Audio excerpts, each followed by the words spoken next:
Hello everyone! Welcome back to the RationalInvestor.com's what is this? This is the Broiler Chicken Show. Welcome back sounds to me like we're live. RationalInvestor.com. I'll put that on mute. I actually like having this playing along in the background though, so I can sort of see what you guys' comments on YouTube and stuff is. But I don't want to pause it. I just want to mute it. Hey, there we go. Riot and Can looking great. Ooh, hello, Nate. Nate97. Dear Brian, once upon a time in a land far, far away, I bought one of your crappy ideas. And what the hell, man? Well, hopefully it's the other way around. About one of your ideas, and ooh, Nelly. Actually, it was George's idea, and I'm rolling in the dough. I want to subscribe to that guy's newsletter. Hit the subscribe button. Hit the shut the hell up button. Hit the just Stuart. We want Stuart. We want Stuart. We want Stuart. You never know where the hell these shows are gonna go with Brian. But if anything, I'm kind of happy in that kind of dialed down the public participation and public content. So it does make me feel actually when I do come on one of these shows and say something. I should probably number one try and keep the potty language to a minimum, but also two, I think it's important to understand that oh man, there's so many things. Not number two, and I could probably spend a half an hour. I know a lot of people don't like it. Oh Jesus, all he does is rant and rhetoric and stuff, but what the hell. Old man yells at interneting, right? Something along those lines. This is end of the summer, always kind of a weird period in the market anyway, right around Labor Day weekend. Theoretically, this is supposed to be Labor's Day, but in this crazy world, I don't even know what's up from and what's down, what's in and what's out, what's over and what's under. I mean, it's just, everything is so topsy-turvy. So sad, but oh well.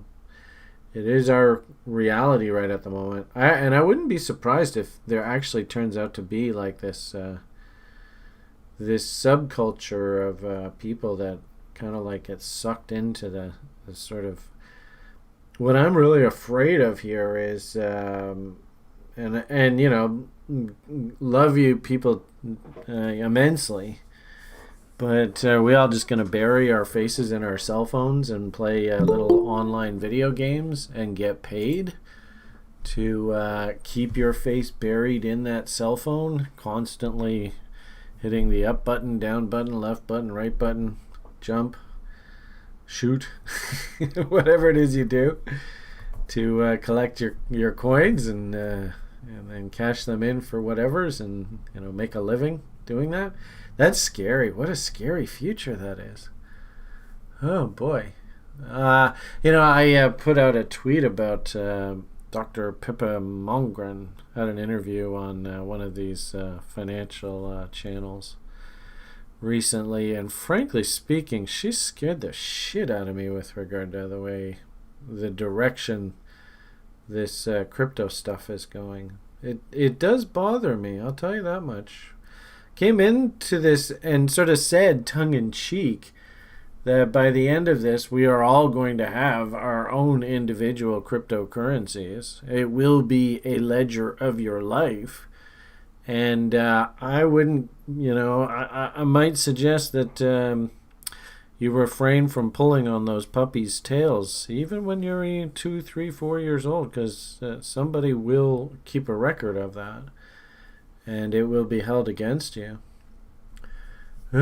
Scary world we're heading into, I'll tell you that much.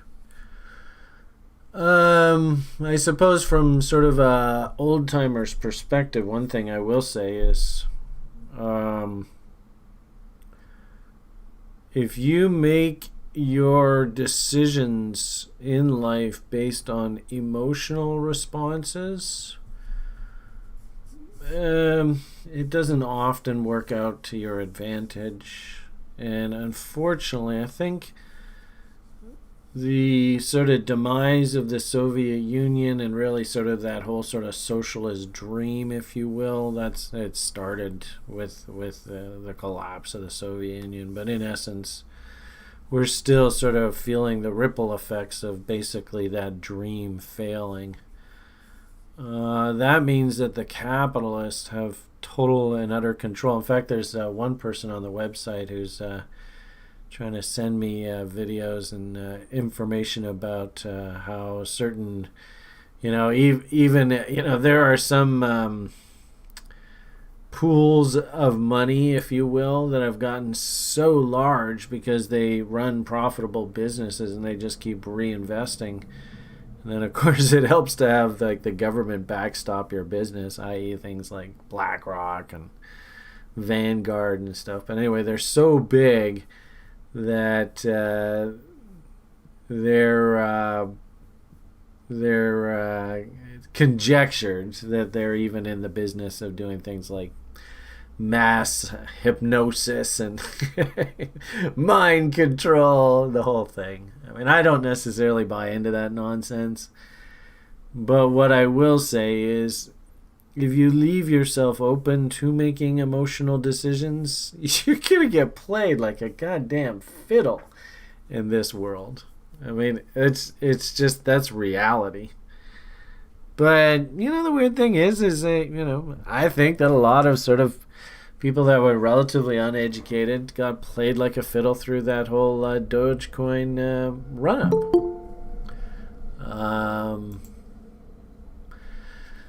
And then, what ends up often happening is if you get one part of the altcoin space lifting, especially if it's, sort of a household name or, one of the older sort of crypto kind of junior names like a Litecoin or a Doge or something, and then you get this sort of tide lifting event, a rising tide lifts all boats, and you see the whole market start to rise and lift.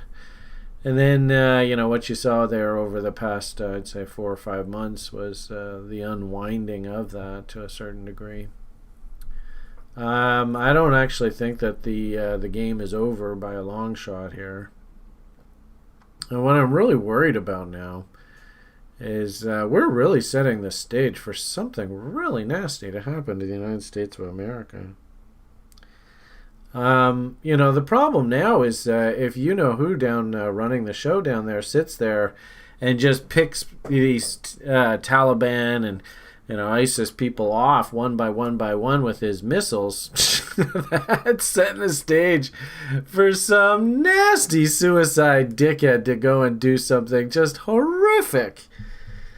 Oh, God. It's like you can see it, on the website. I have lots of these fun little images, and I always like to, like something with a trade. I always like to sort of give analogies of what this feels like, what this particular trade, what this scenario feels like. And I'll tell you, man, it just feels like we're just setting ourselves up for disaster here. Terrible. Is it a function of the times? And this is the part that's really bugging me right now. Is I think actually in one of my recent, I don't know whether it was a public one or just a show one, I talked quite a bit about all of these cycles, 6 different celestial events, all happening all at once. This is just a really simple illustration of some cycles. But I get the feeling that actually this is even beyond our little humans' control. And it almost becomes like a comedy of errors, where somebody may even try and say, you know what, I'm going to do something that's going to stop this right now. And it just ends up feeding the fire, totally unintentionally. and having the best intentions, but it just ends up, it gets spun that it's if anything, the leader here in Canada, it's hilarious that I think he really tried to. I get the impression that the guy's a bit of a what ladies man kind of thing.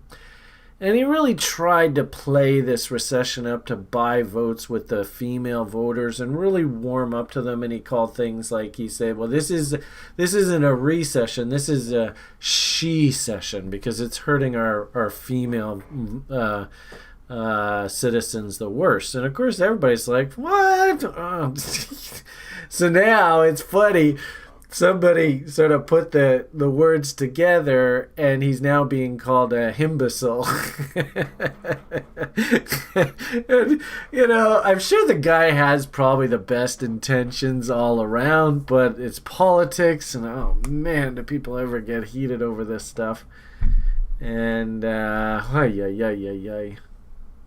so it's just it's a good sign of the times. And I even put a tweet out recently that the over-the-top move in the other direction by this particular politician is actually going to lay the groundwork. And you know what Joe's doing down south? Joe, you're killing me here. I mean, Mr. Trump's going to look at an electorate and go, didn't I say this was going to happen? This is an absolute fucking train wreck. Now, what did somebody set somebody up to have that happen and blah, blah, blah, blah, blah, blah, blah, blah, and all? Oh, God, this is going to be spun 20 different ways, isn't it? Oh, it just goes to show you, man, this world's just a mess. And, the worst part about it is I don't think it's even our choice. We don't even have any control in this. And that's the one thing I think I'm learning about human history, is that these damn cycles, we live in these cycles, we're dominated by these cycles, and it's almost like you have to adapt your behavior based on the cycle and where we are and what you should expect, and demographically, money system wise, blah blah blah blah blah blah blah. And the long and short of it is, hats off to people that are fans of Bitcoin, because I'll tell you, it's about the one, other than these insane tech stocks, which I suppose to a certain degree are similar proxies. They're just a proxy on, like Amazon's just a proxy on online buying, and Microsoft just a proxy on Minecraft and Instagram and all that crap. And interestingly enough, I seem to remember Microsoft came in on Bitcoin pretty hard back in like 2015, 2016. So I think so, yeah, somewhere around there. So, fascinating world we're living in. Fascinating. And, also, too, seeing, like, the way that, like, stocks like NVIDIA are acting. Absolutely startling. And if anything, it makes me ask, like, why isn't a stock like Intel doing better? What is wrong with Intel? Where did they go so wrong? I mean, they used to be just owning the market. Anyway. A couple of things before I get into sort of like market rant. One site member, I have to say, I think she's a recent level 1 grad. Rachel. I think this is the page. Yeah. Rachel reached out. Recently I asked if I could get some assistance running the raffle that we're going to have for our fall program here coming up. And she reached out and offered to help manage this. And if anything, it's probably a little bit better. Nice and simple, name and email, and then that way people can't go and fish for like emails and names and stuff. I think Grim mentioned that, so thanks Grim for thinking out for the public and the little guy. I'm so half-assed about this, right? I'm kind of like, just, you know what, write your name on a cocktail napkin and fold it up in a paper airplane and send it to me. If it gets here, it gets here. If it doesn't, oh well, shit happens. So, but look how slick that looks. I think Rachel, you're here, aren't you? you like the cocktail napkin reference?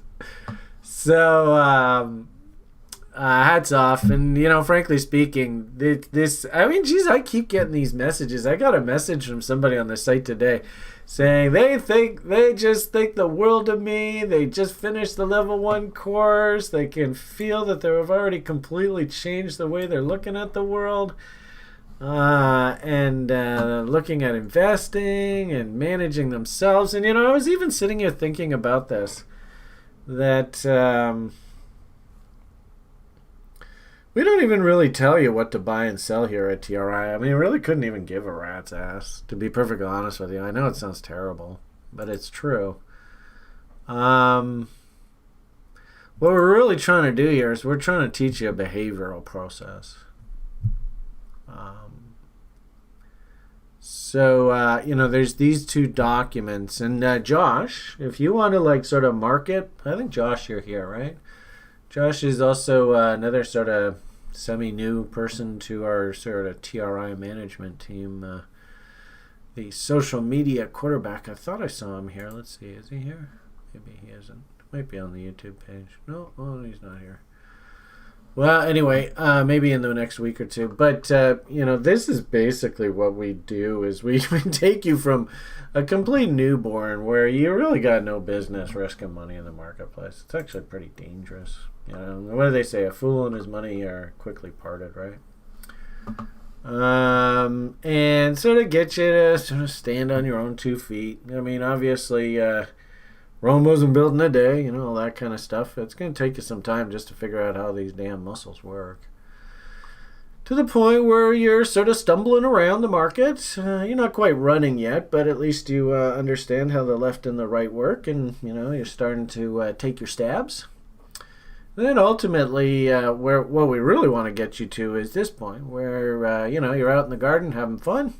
You're not even thinking about how these crazy little, arms and legs and stuff work. You just see something you want, and you go for it. So this is, believe it or not, man, this is, I love this analogy. It's just so perfect. I'm glad Spirit, helped me sort of see this analogy years ago, because it is just so true. And it's beautiful to watch people, once they get to this sort of stage, just watch them go and have fun in the market. Oh my goodness. Some of the money that they make is insane. All you got to do is just apply yourself. But the problem is you don't know what to do, right? Nobody teaches you what to do. TRI just says, okay, this is what you got to do. Put all your supports in place, right? So I'll include this document. And these are 2 documents that I used to give out for free a lot in the past. But I really think that they're everything that I sort of try and teach you. This idea that you're going to go through an evolutionary process to get for sort of like the public who don't know what the fuck they're doing, and they always lose money in the end in this silly game. It's pathetic what ends up happening. La la la la la, diamond hands, blah blah blah. Right. And then to be very specific about what it is we actually have to do here is you have to stop thinking about investing your money and the Lambos that you're gonna buy. I'm gonna get a more. All right, you know what? I'm gonna do the old. Where are we here? Exercise ball sitting. So my back's nice and happy. There we go. Bounce up and down. Now, wouldn't you love to have the camera on to see that?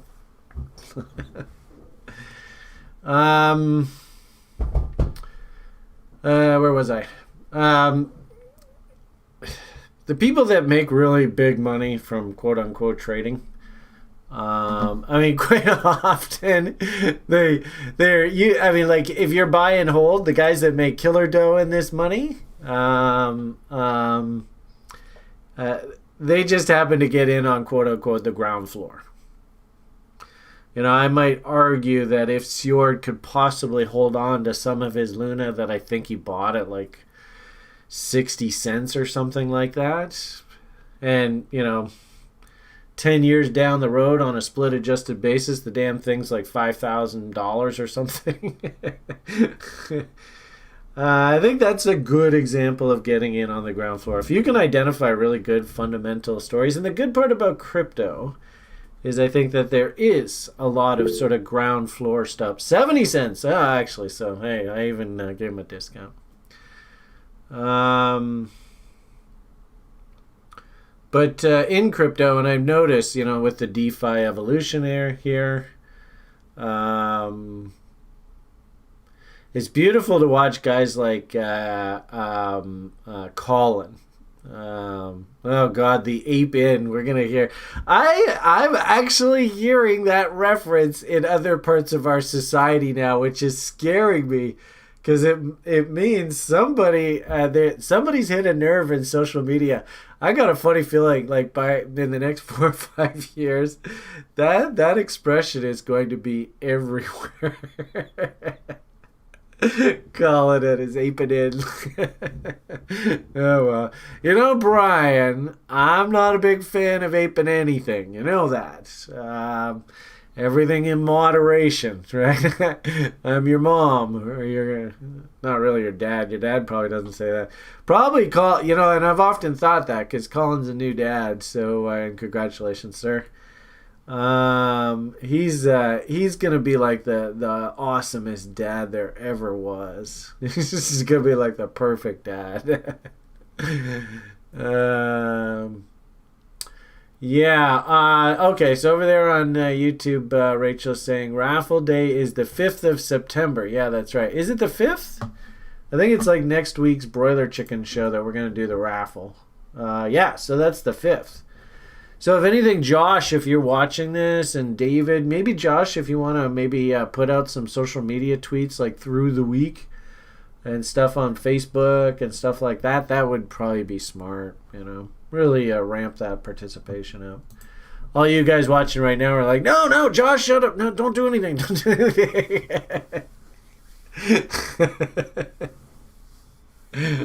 Anyway. Okay, so back to my original point about all this is, you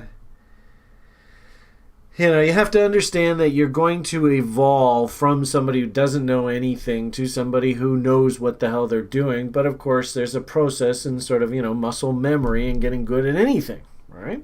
Okay. A really good example is tennis. You go out on a public tennis court and you see it's so obvious the people that have been taught how to play tennis correctly versus the people that are just pick up a tennis racket and they're out there hacking away. I mean, it is so blatantly obvious. And the hacker will never get to the point of that club player, semi-pro player, where you see like on TV. They just can't get there. It's impossible. Because what are you saying there, Stuart? Do you like that tennis analogy? I think actually being a really good trader versus just sort of like a weekend hacker, I think is actually very, very similar to that tennis analogy. So, who do you want to be? Do you want to be the guy out there hacking away? I mean, my old man, he was the type of guy, I'm going to teach myself, right? And so he was a hacker, and he would just run his butt off, right? But you could see that there were so many flaws in his ground strokes that he was just never going to get to that next level. Anyway. I think that trading's a lot like that. So that's the sort of the document one is you got to understand you're learning a profession. You got to get good at this, right? But number 2 is how do you do that? What are the flaws that usually trip us up? That's probably the most important thing to acknowledge if you really want to set yourself up for success at this game. And sadly, you know who actually undermines us the most in this game? Is ourselves. Now, don't get me wrong. I mean, if you make decisions based on emotional responses, you are actually being that victim. That, one guy on the site's like, BlackRock does mind control over the entire population. Okay, fine. And if you just want to throw up in your hands and say, you know what, whatever the 1% wants, right? Obviously, like, I hope that you all watching this video can understand why the message of, oh, you should save from like day one of your life, and you should invest in the stock market, and you should index buy mutual funds. How it's critically important that you participate in this process. Is it? I actually don't think so.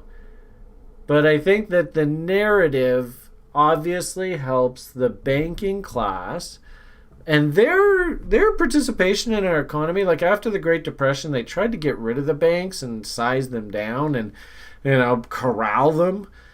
But and like when I was first getting involved in the financial services industry, the banks, they may be represented, I don't know, financial services maybe 10-11% of the economy, but now it's creeping up to like 30% of the economy, and we all know what happens when a sector gets over 33% of any economy. And if you want a really good illustration of that, look up a company called Nortel Networks. At one point, the company was 55% of the entire Canadian equity market.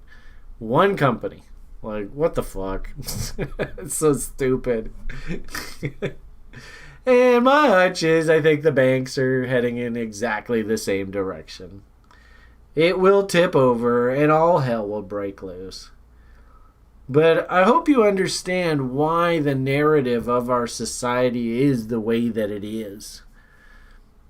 It's because it services the 1%, the Black Rocks and all that kind of stuff. And I think that's one thing that I've really come to learn over the past 5 years or so was, believe it or not, I was a believer in the system. And I believe that guys like Greenspan had the best intentions. But I can clearly see over the past 4 or 5 years, specifically, of course, around the financial crisis in 2008, and how none of the banking system got held accountable for any of the practices. And yet, they were the primary enablers of that disaster from happening. And they were the primary beneficiaries, and not a single one of them got held to account. Very disappointing. Blah, blah, blah. You've heard it from Brian 100 times before. What all of that, ironic, even that period. Like, I remember specifically, I was a stockbroker through this. It wasn't a question of did you own your own home. It was a question of how many homes did you own. Like, what? That, as a stockbroker, that's what I would sit down and talk to clients about. So obviously clients are very wealthy, asset rich, and basically what you've seen over the past 5-10 years is the system is trying to get as much of that money out of them as possible. It's really that simple. And now, as the final sort of insult to injury, they're inflating the economy, which is going to make all of those savings that the baby boomers had relatively nothing if you kept them in government guarantees, and like pensions and stuff are going to be basically worthless now, even though people went, whoa man, I could retire and I'm going to have a $50,000 a year pension. I'm so made in the shade. Like when I was a kid, $50,000 a year income was pretty damn good. 50 G's a year now is peanuts. It's so sad. So that the narrative of our society, the emotional triggers of our society, they are not there by accident. And, the worst part about all of this is that capitalists are ruthless. They have no conscience whatsoever. Do you think Joey Diamond could give a fuck about any of us? Come on. So the point here is they will do horrifically unethical things in the name of profit. We all have to acknowledge that from day one. I mean, you see Greta shitting her pants about fucking the environment. I mean, the environment's been screwed because the capitalists have just cut corners. And hey, You mean if I cut down this whole forest, you're going to give me how many X millions of dollars? Fuck it, man. That forest, you're out of here. Oxygen? No, we don't need that shit. We're living, of course, the end result of all this. Probably the end of one of these crazy-ass cycles, blah, blah, blah. But the point here is, if you're here to, quote-unquote, make money from trading, and it doesn't even matter whether it's the stock market, whether it's the real estate market, whether it's the cryptocurrency market, they're all exactly the same. You make your decisions based on emotions, odds are it's probably going to be a poor decision. And I also say that if you make your decisions based on things like our governments actually set us up for failure when it comes to financial management. So if you make decisions based on tax policy and tax implications, you're probably doing the wrong decision. You know, like in the venture capital space, it's no accident. Prices usually bottom in November and December. Why? Because there's a big tax incentive to sell into that window. So what's price naturally going to be? It's going to be weak because people are selling. Should you follow along and do the same thing? You're selling into weakness? It's up to you, but that's actually usually how the public acts, and it's why the public buys tops and sells bottoms. So, and again, on top of that, they're going to sugarcoat and throw a whole bunch of emotion into those decisions. It's not an accident. Stock markets usually have very bad months in months of September, October. And they're usually pretty weak at the end of October, beginning of November. So, ironically enough, we actually, as sort of smart market participants, we actually even build rules. Let's see, any of you watching on the social media channel? What's our simple rule if you want to buy the stock market? It's so easy. And it actually gets you doing the exact opposite. I don't know. Does anybody know what the fuck I'm talking about here? I'm going to say, let's see how many words it is. I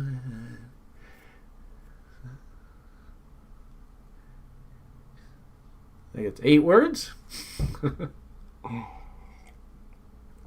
So, I don't know. Actually, you know what? Let's see. I'll let you all think about that. There's like, what, 50? There's a good 60, 70 people here. Somebody write down what the hell I'm talking about. I will fill my coffee up.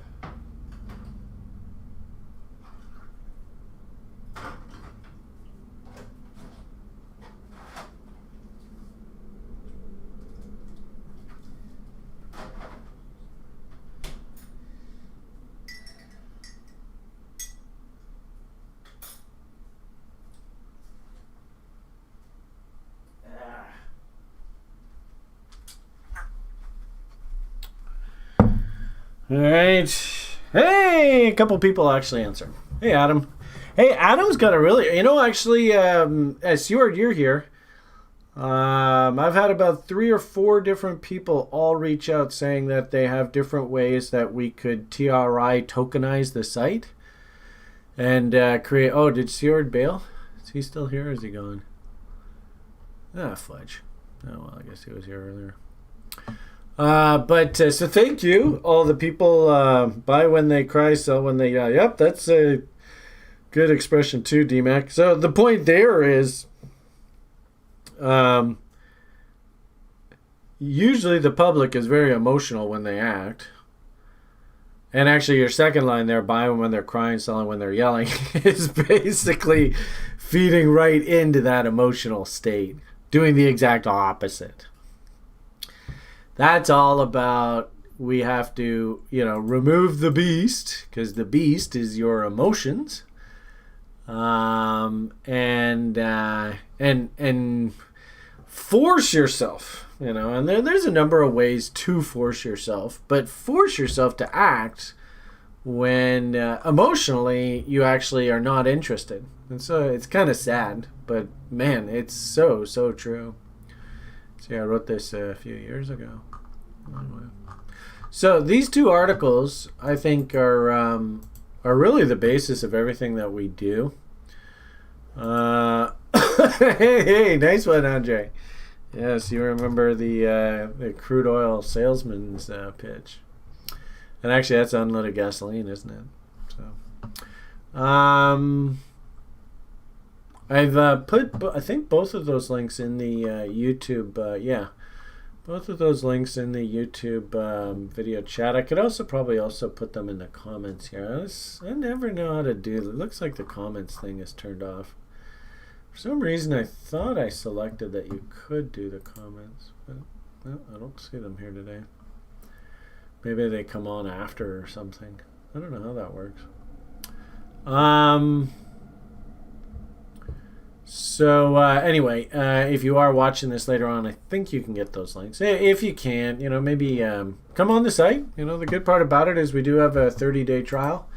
And in our introductory section of our publications, I've put down a bunch of links of stuff that I think are really, first off, actually, I love this letter that I wrote probably about 6-8 months ago. It's all about, what we'll do and what we won't do. As I said there a minute ago, I'm not going to come and shill you some sort of idea. Hey, you got to buy this coin. I mean, that's just not me. I'm not that type of person.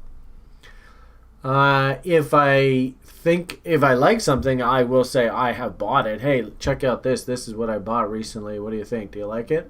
And if you want to join me, great, awesome. But if you don't, I'm not going to be insulted.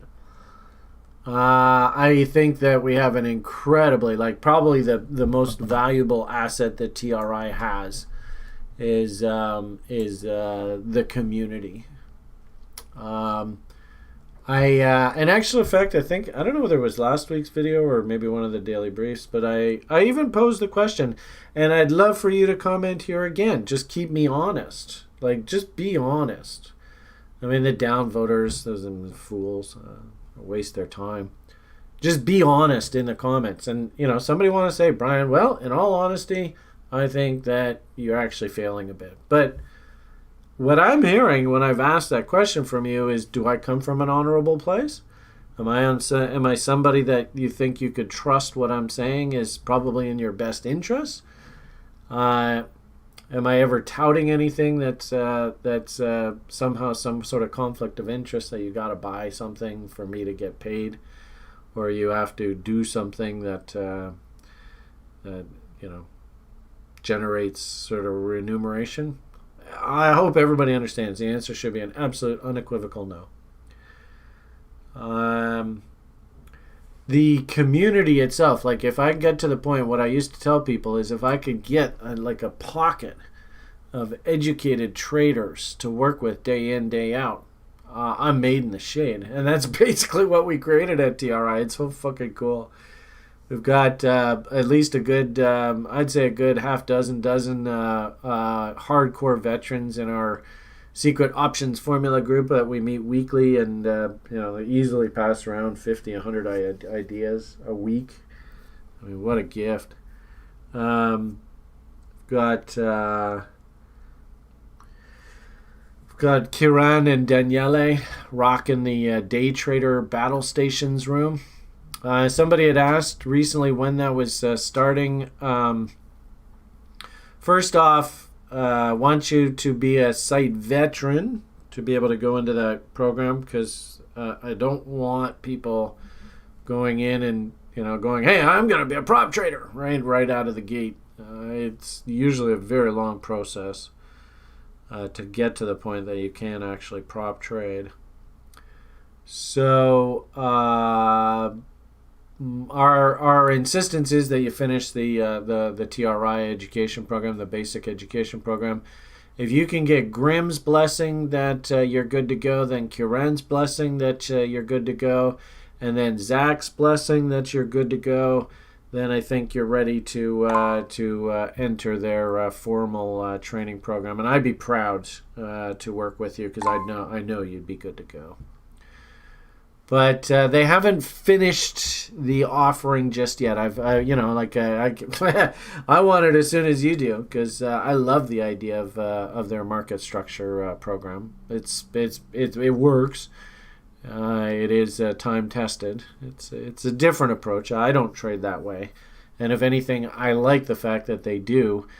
And they're dedicated to their profession, and they demonstrate what they talk about every single day of the week. It's just a different perspective on the site, which is so awesome. Get through the level 1 and the level 2. You'll get to know the core players at TRI. Our TAs, our daily brief people, our instructor Grim, for example. He is a very active member of that Battle Stations group. So you're going to get to know the core people of TRI, no doubt about it. And it will be really obvious. Right? Get through the level 1, get through the level 2, then into level 3. I'll get sort of my time with you and Zach, and we'll teach you up on derivatives and shit. And as you're working through the level 3, we actually open up like the Secret Options Formula Club. Through that, we open up the Harmonics Club through the level 3 as well. So that level 3 actually acts as sort of like a gateway. It opens doors as you go through the level 3. Like I said, and I've had a couple students in the past that literally they get to the harmonics part of the level 3 program. They're like, this is what I came for. This is what I want. Thank you very much. They head off to the harmonics group, hang out with Igor, hang out with Steven, and I never see them again. It's like, well, you didn't pay for me to teach you options, right? Don't you want to learn at all? No, I'm happy. And then go make killer dough. Just being harmonics traders, crazy bastards. So, point here is this community, holy Jesus, this community is just over the top thick. And, the great part about it, of course, is you're all crypto and you're all, fairly computer savvy. And we got Sjord. I mean, fucking... I said I was going to... I got to try and get rid of the swears. It just doesn't sound very good. But, man, I mean, that guy is like Mr. Luna, right? Mr. DeFi, Mr. Oh, my goodness. I don't think you could have a better instructor of DeFi, honestly, because he's so patient. He's so... he knows his computer and he knows his tech backwards. I mean, God, it's beautiful to watch him. So we got a bunch of people, of course, that are on the site that are all about DeFi and all about crypto. And Colin, one of our OGs, he's over there on Hero. And he has a fun show that he duded up, and I crashed his show the other day. And oh my goodness, some of these DeFi names, they're just insane. They look so incredible. So there's lots of money to be made. And the great part about it is, a good trade is a good trade is a good trade. You can look at any chart. In fact, actually, he had me over, what the hell was it? I can't even remember. Something Joe or something like that. Where is that chart? It's not that one. That one? Must be this one. Yeah, there it is. Joe. Look at this thing. The only problem is I can't load this on TradingView, so I have to go to chartex.pro to see this. But this is an interesting one because this is an extremely strong daily uptrend. I mean, look at that volume. When I saw him post this chart, and the volume breakouts, and keep in mind, even before this, right? I mean, technically, there was a big volume breakout right there, right? Boom. On that bar right there, there's your buy signal. This is we call this volume impetus to see the bulls waking up and taking over a market.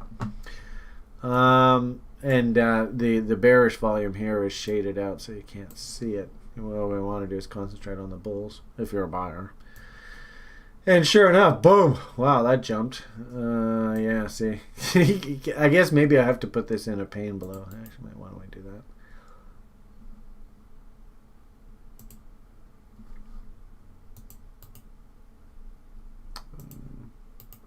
Well, I don't know if that'll stay or not, but let's see.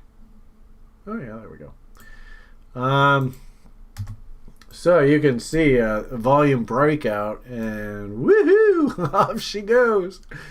I tell you, man, this is a very powerful concept. It's probably worth your while to learn that volume impetus. But this was kind of a fun one because he was talking on his show, and they were all like, woohoo, we're all getting rich. But how do you get in on this thing on like a lower time frame? Because this thing just churning. And look at the volume. I'm a bull, I'm a bull, look at me, right? How do you get in on this thing? So actually, I spent some time dissecting the hourly chart and hunting trade setups. There's one there. I think there was one in here. How do you get in on a trending market that's super strong? So, point here is, this is our summer at TRI. I mean, wow, look at that. If there is anybody who is complaining about not being able to make money in crypto over the past 2 or 3 months, ay caramba, you got to be kidding me. The only problem now is this is actually a really interesting anecdote of investing, and that idea of are you trading for profit, investing for profit, or are you in this for like shits and giggles and part of the cool crowd and being emotionally wrapped up in the idea? As you can see from what I've done, and I mean, you people on there's 50 some odd people over there on YouTube. Anybody who's watching this video later on, have I set a consistent I don't know what the word is, message, strategy, formula, this idea of selling half on a double? Have I given you enough examples through that Twitter feed that you go, okay, actually selling half on a double is not really unrealistic? Thank you, Larry. Appreciate it. So when the Civil War breaks here in Vancouver, you'll be on my side? I tell you, man, the Vancouver, this is going to get crazy here. Oh, man, this has got disaster written all over it. Lots of social media influencers just like, what's this? Something about penises? To wave their big energy. Sorry if I offended you, but Brian is a pro. Oh, thank you, Andre. I appreciate that. Oh, look at this. Super Mirror says, Brian, your mentorship is the best value in my educational possession. The community is a top-level support for growing as a trader. Whoa, what a beautiful statement. Excellent. Good. I mean, I just hope, especially, we get like, I don't know, hundreds of people that watch this through the week. I'm actually pretty surprised. And as you're watching this video, I need for you to understand that I'm not in this to bilk you for anything. I got no vested interest. No, I mean, you see how low the subscribers are. You see I don't even know if Google makes money off of these videos or not. I have no idea. But we don't. It's all free. But, I mean, the one big part about this is Brian loves the sound of his own voice. That's why I'm doing this, right? So I get paid just because I love the sound of my own voice. Anyway, point here is this is a really, really good example of me just running my small business of trading. TRI Principal Stewart, he was the one who fundamentally found this idea. And he was super insanely over-the-top bullish of it. And that's great. And I think he's gotten paid very, very well. And so I'm very proud of him. Also, too, he's put a bit of TRI money into this idea. So, that's helped as well. What I would simply say here, though, is the way I would approach this is I don't even really want to get wrapped up in the short term about this. The trade in my eyes actually is over. The only job that I have to do now is just make sure, and believe it or not, it's not an unrealistic expectation whatsoever. The only thing I really have to try and make sure is that I have my next sell half on a double order working. I mean, that's it. Other than that, there's not really much else for a guy like me to do here.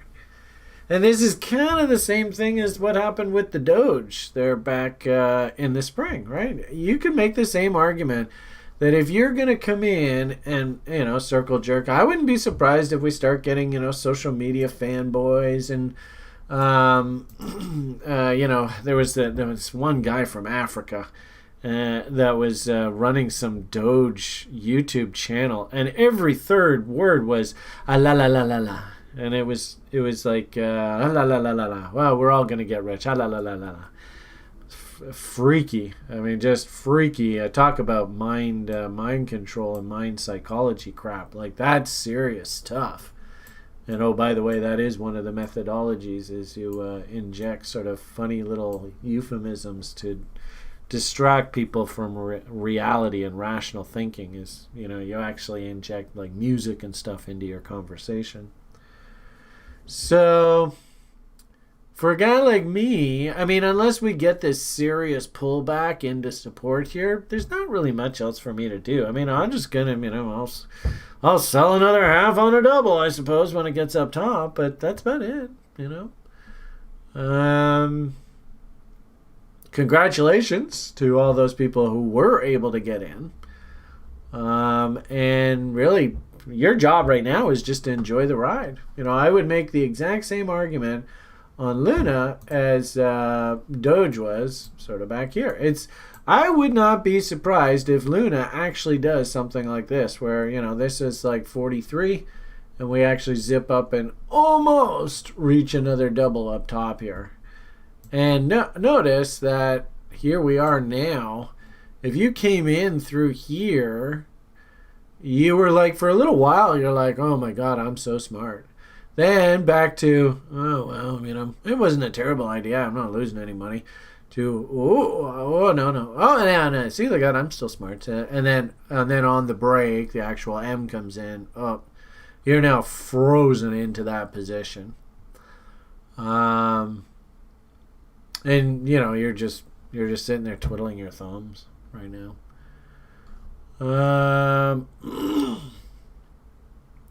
Do I ever sell a big... Actually, I have to say, this was one of the trades that I did back in the spring, where I let half of my bag go right up in this counter trend rally here. 50% of my holdings on Doge up here. So, I don't know. Is that substantial? The funny thing is, I was saying, hey, if we get up into... a couple bucks up here, then I was gonna change my name to like some woman's name or something that we had as a running joke on the site. But I saw, I think that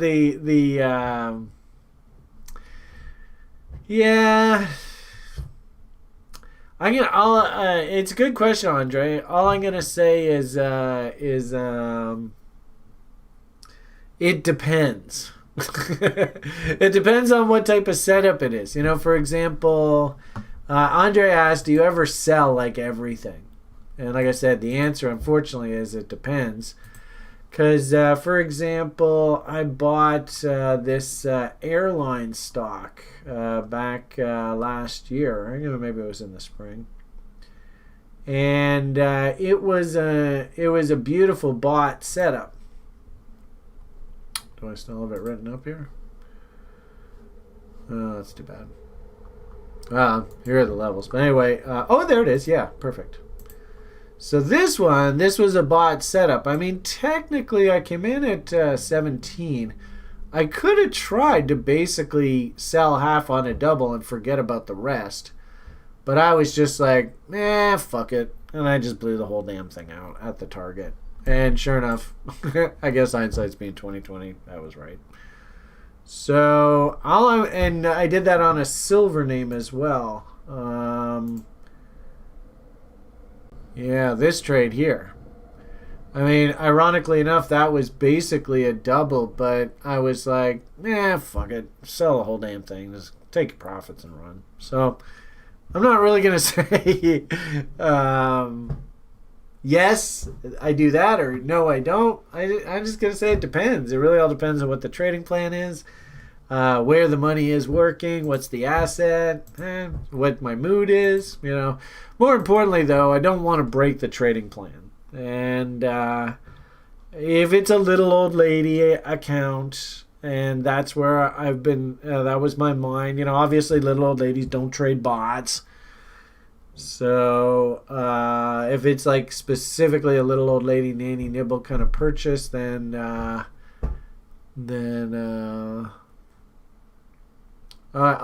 maybe sell half, and then like Ethereum here.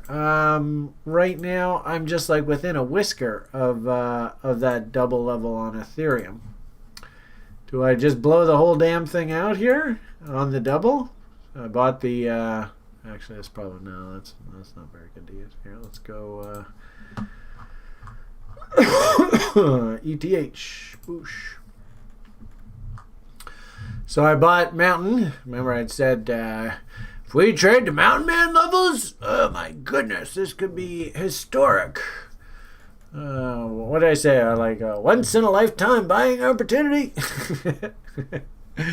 So if we trade to this 64, basically Mountain Man, or 3,400, basically Mountain Man going the other direction. I don't really want to sell all of it. I wouldn't mind just holding on to the rest of the Ethereum and just forget about it. So, I mean, it just depends. Really, that's the answer. So, yeah, we'll see how it goes. Only time will tell. And, like, Luna, I mean, God, you listen to Fjord, and basically we're all going to be using Luna down the road. I don't really want to sell that Luna. I think that's a good quality investment. And ironically enough, I mean, the most important thing with the little old lady is I have to ask myself, is it realistic to expect higher prices that I can realistically think about getting another double off, and another double, and another double, and another double? So there's that too. I think that, in fact, gee whiz, like I showed you with that Doge chart, doesn't that look awfully familiar? It looks like, just like that Doge, there was like a shakeout, and this is going to have one more pop up. And gee whiz, look what's staring us up, up above there. And also this, and really this is probably the most important one, is...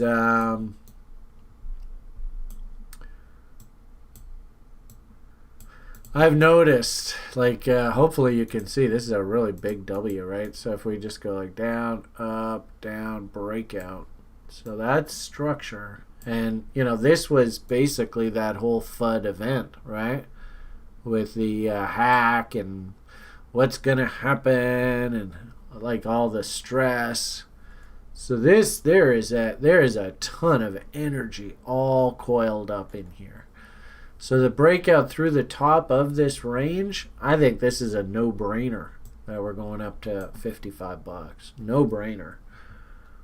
So in a weird sort of way, the other day I was sitting there in the lounge, actually chatting with our, I think actually our, I love this about TRI. This is so fucking awesome. But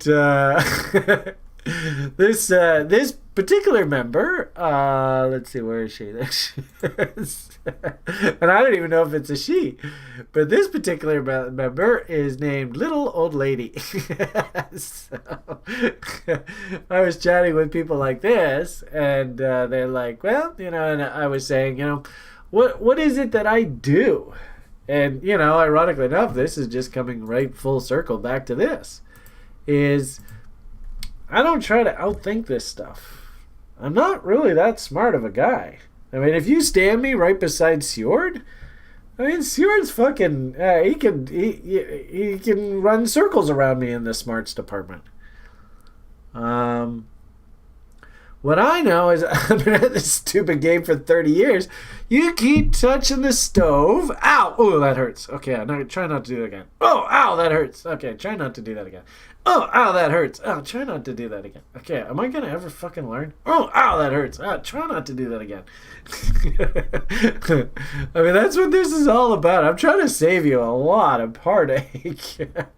But I would make the argument that something like, when the asset doubles in price, I sell half of whatever I got on the books, and that way I just keep making money from trading. It's simple. Don't overthink it. Just do it. So there you go. Is this a prediction that Luna's going to head up top here? I don't know what's going to happen. Anything's going to happen. Tell you though, man, I've been working with this damn chaos theory for like night and day for the past probably year or two, and if there ever was a tool that basically can help you predict the future, it's this chaos theory. It's shocking. All right, so kind of an interesting bent I went down today. If anything, the Luna is a great example, right? Through the FUD, you had to have the balls to step up and accumulate. And down here, of course, everybody was panic selling, right? And then, of course, now, we're getting remunerated for our patience and discipline. There's a bit of green on the crypto screen, so that's not so bad. Actually, names like this XTC, that's got to be getting pretty close to a double for me. Interesting. That might be getting very close. I haven't really looked. Problem is if I go over there, try not to show it on the screen here. What time is it? 11:30. I don't know. What should we talk about today? Talk to you a little bit about what it is I'm trying to get you to do here with the process. So I hope that's sinking in with you. This whole idea of first off, what you got to do is well, actually that's not the document. First off. Oh no, well, the website's gone. Oh, that sucks. I hate when I do that. It was probably one of these things. Thanks, eh? Yeah,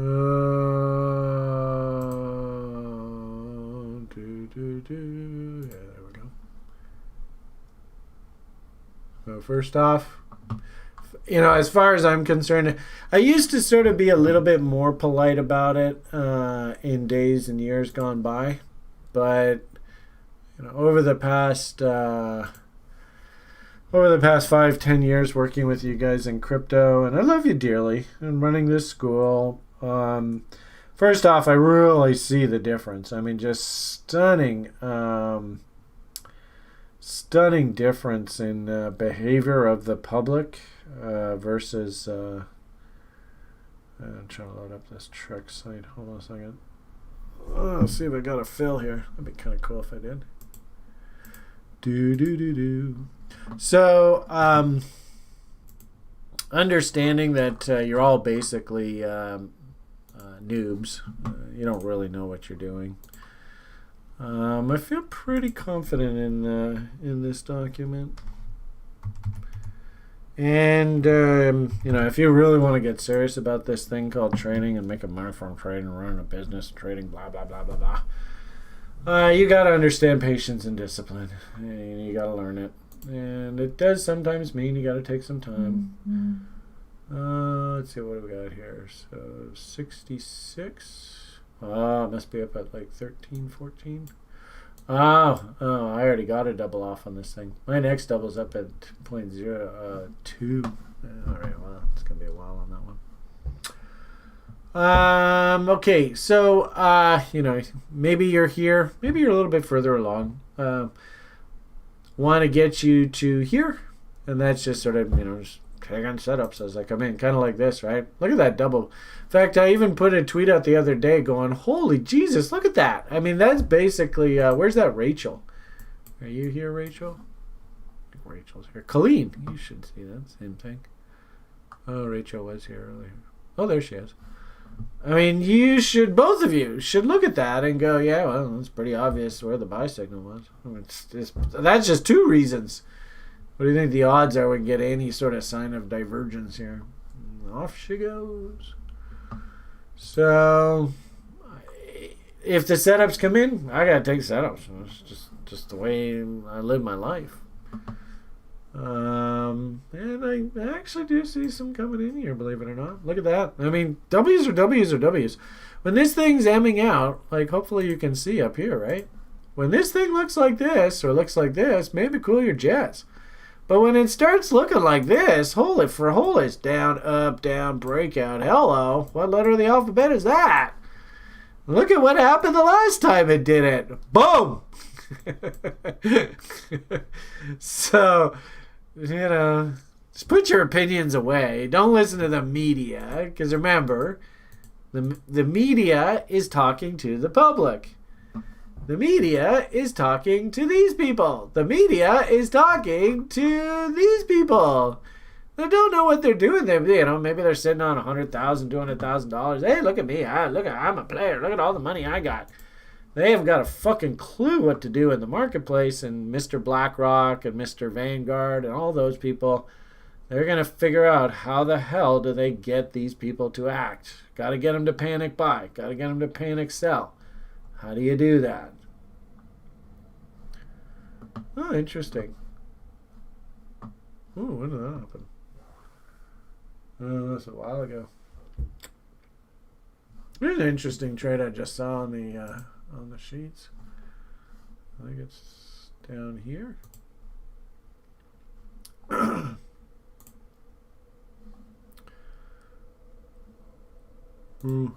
guess it's not written up. But I got a sell off on this thing I guess it was into that rally there. So, yeah, good to see we're actually making some money from trading. That's encouraging.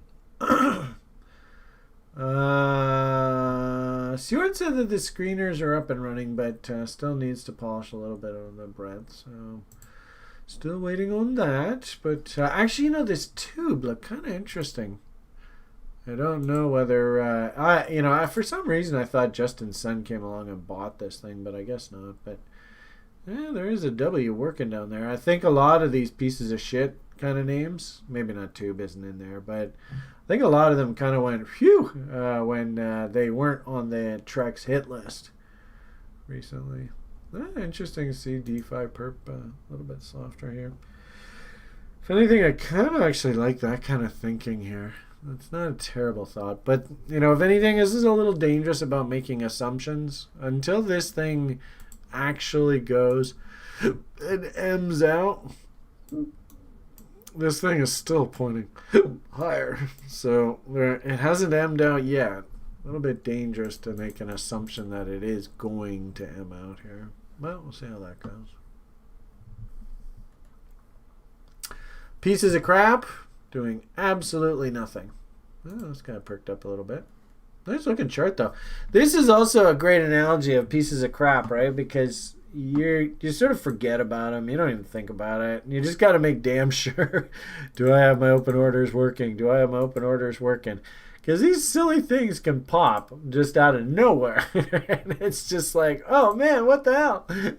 Yeah, so you can see somebody's doing something here. Now, maybe me talking about this, they're going to knock it back down. Who knows? But something's going on. So can I get a nice little double off on that? We'll see. But on balance, pieces of shit. And they'll be the ones that rally last. They always say that the crap always rallies last. So be forewarned. Interesting. 2 downvotes today. I don't even think I said anything controversial today. I thought I was actually being pretty polite. Oh, well. What can you do? There's a bunch of these names that I did pick up in the spring, but just not doing anything here. You can see if this thing is for real. It's not a bad place to be long from. I think that was one that Chico kind of liked. Also, this guy here picked up some of this down in here. Same sort of thing. So these are kind of names that are not really sexy or exciting whatsoever. probably have to wait till this trend line's broken though before we see anything. Here's a good example. Like Julian was trading AMC with a trend line recently. And I think he said he liked to front run the trade, which isn't bad. I mean, that's fine. But we were up in this area, and it just banged right up against the trend line, and it was just like, oh, be careful. So here's probably a good example where you can kind of see that looks like an inverted head and shoulders there. You might even see that the breakout of this produces the rally up into the trend line, and then boom, we're rejected following the head and shoulders completion. See that a lot in the market. So, if you are along this one, sure hope, what's that, 8 and change. Yeah, interesting how that's going to basically be up in that double area. Oh, look, and there's a nice price gap there too. So this is a kind of name where it might be a good idea to have that order working, just to make damn sure if there's some sort of spike up into this area. If you bought at 8 and change, you get off at 16 and change, or you're double. So that's interesting. I see a lot of that kind of price action. So there are names that I think are tradable here. Obviously, complete uncertainty. No idea what the hell's going to happen here. I don't even know what the fundamental story is anymore, to be honest with you. And you probably should. It's in your best interest to know what the fundamental story is and what's driving the asset. It's what makes for a good rational investor. So if anything, me sort of saying, I'm kind of iffy on the FA story right now is a little bit sloppy on my part.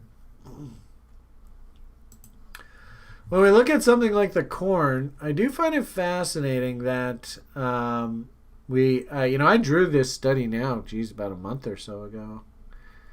We're still sort of marching along, and just like I said about that other asset, until we actually M out here, I don't know whether it's in your best interest to call failure here. This might just drive you absolutely crazy with things like this nasty railroad tracks right off that support line. And that's that funny high to low trend line. Look how significant of a role that's playing here, eh? Wow. You would never think, 6-8 months later, this simple high, pivot low trend line could play such a huge role. But I think this one line is basically our pivot here for the market. Sure looks like it to me. So, I think, momentum-wise, we had a bunch of momentum, lots of push, lots of piss and vinegar off of the bottom. In fact, remember how bearish everybody was here, right? Caught everybody off guard. Big rally. Sure feels as though that momentum is waning, though. Willie is officially stupid, and that's... I built this indicator years ago, and the simple rule is the indicator itself is a heavily modified Williams percentage R, and the moving average, getting into overbought or oversold territory, with Williams percentage R below -80 is oversold, above -20 is overbought, so you can see overbought. Overbought. Actually, we haven't been oversold in quite a while, eh? There was the last time we were oversold. Right on Kavarkinator's killer insane buy there in March. How ironic. So, right now, of course, it's been overbought for quite a while. Embedded, we call that. Pretty dangerous. They do say, I remember Bollinger, he would always say, the strongest sign of an asset you could possibly have is it going overbought.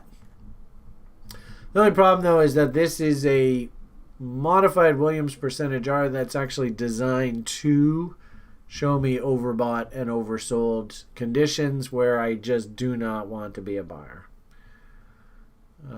So that's what the purpose of this indicator is. Kind of like you see here, we went overbought here, and oh boy, was that ever not a good idea. So can't really be a buyer here. Sucks. That's the way it is. Probably what's concerning to the bulls is how it's hard to explain, but just sort of think of it in like inertia terms. What time is it? But what usually happens in Mother Nature is you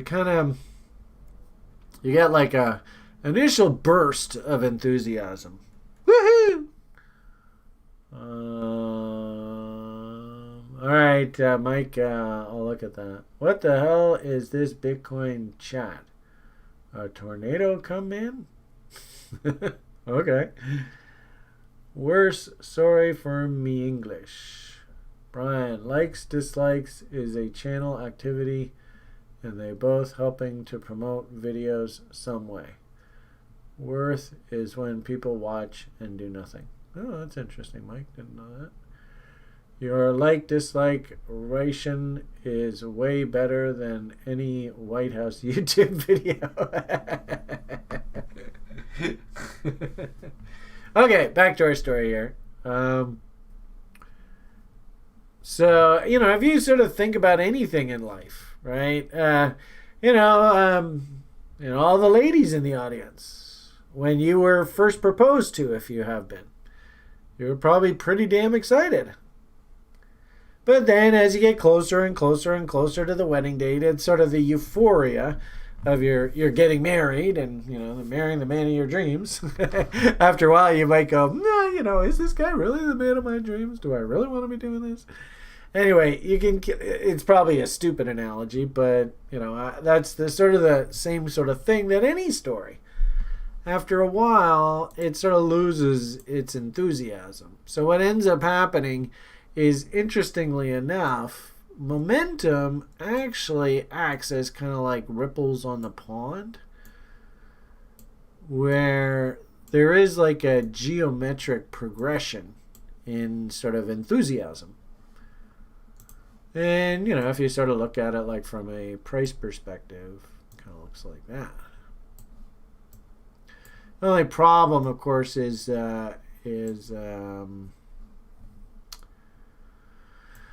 it's identifying a trend, so it's very hard to see the circular motion or that pond because it's all going one direction.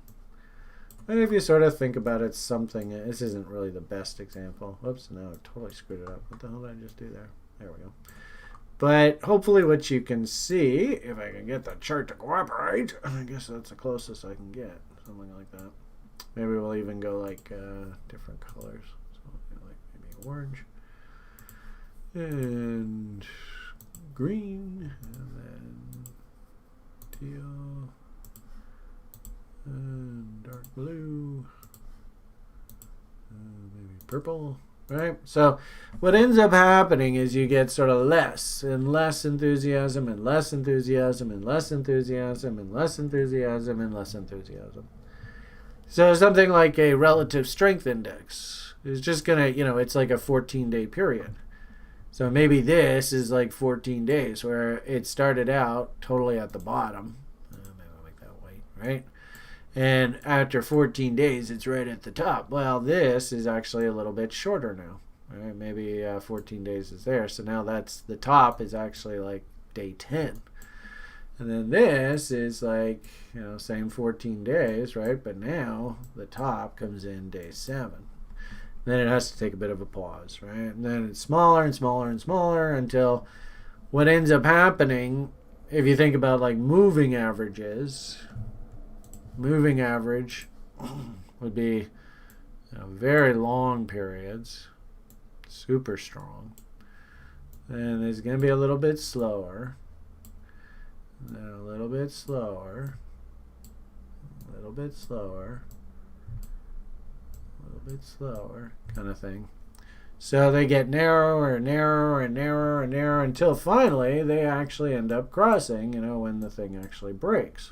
They wouldn't cross there. It would actually probably cross a little bit later. But the point here is they get narrower and narrower and narrower as the price gets more and more and more compressed. And that, in essence, is the idea of the MACD histogram. where these are just moving averages. One's a 9-period moving average, one's a 30-period moving average. And so here, that initial push, the spread between them, very, very wide. And this is the spread between the moving averages and then a moving average of that spread. I mean, talk about analysis. Oy, oy, oy. But very, very strong. But then you notice the next push higher, well, not nearly as strong. You know, that's kind of that waning, right? Where, I didn't do this very well today, but hopefully you get the idea. You know, this push here between the moving average, not nearly as wide as that push, right? And then, you know, as you get up here, they're super, super narrow. So what you don't want to see is you don't want to see the actual momentum actually compress to the point where it changes, and now the actual trend in momentum is actually down. I don't know whether you can see that. So that's why we teach you want to try and hunt these M's in the momentum indicators. And they're confirmed. When they confirm right there, that is a very, very bearish sign. It's not healthy technically whatsoever. It means that the push, you know, that sort of analogy, and I think you can actually see it a little bit better here. Here's the first push, a really big one. Look at me, I'm a bull. And the next one, not so big.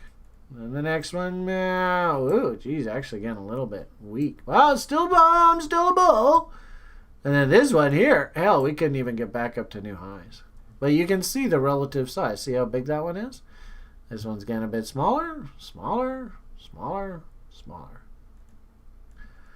And of course, this is a relationship, like MACD is a relationship of these moving averages. But there's a moving average of the relationship. Just drive you crazy. Try and figure that one out. So the point here is that, that's what I wanted to see, is that this can actually start breaking down, and this is the relative oomph size of the moves, getting less and less and less.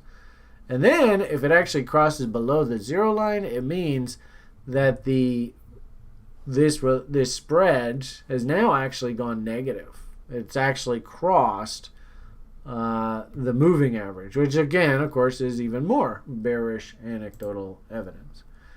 As long as we keep making lower highs and lower lows here, price momentum is not happy whatsoever. So how on earth do you get bullish in the face of that? It's difficult.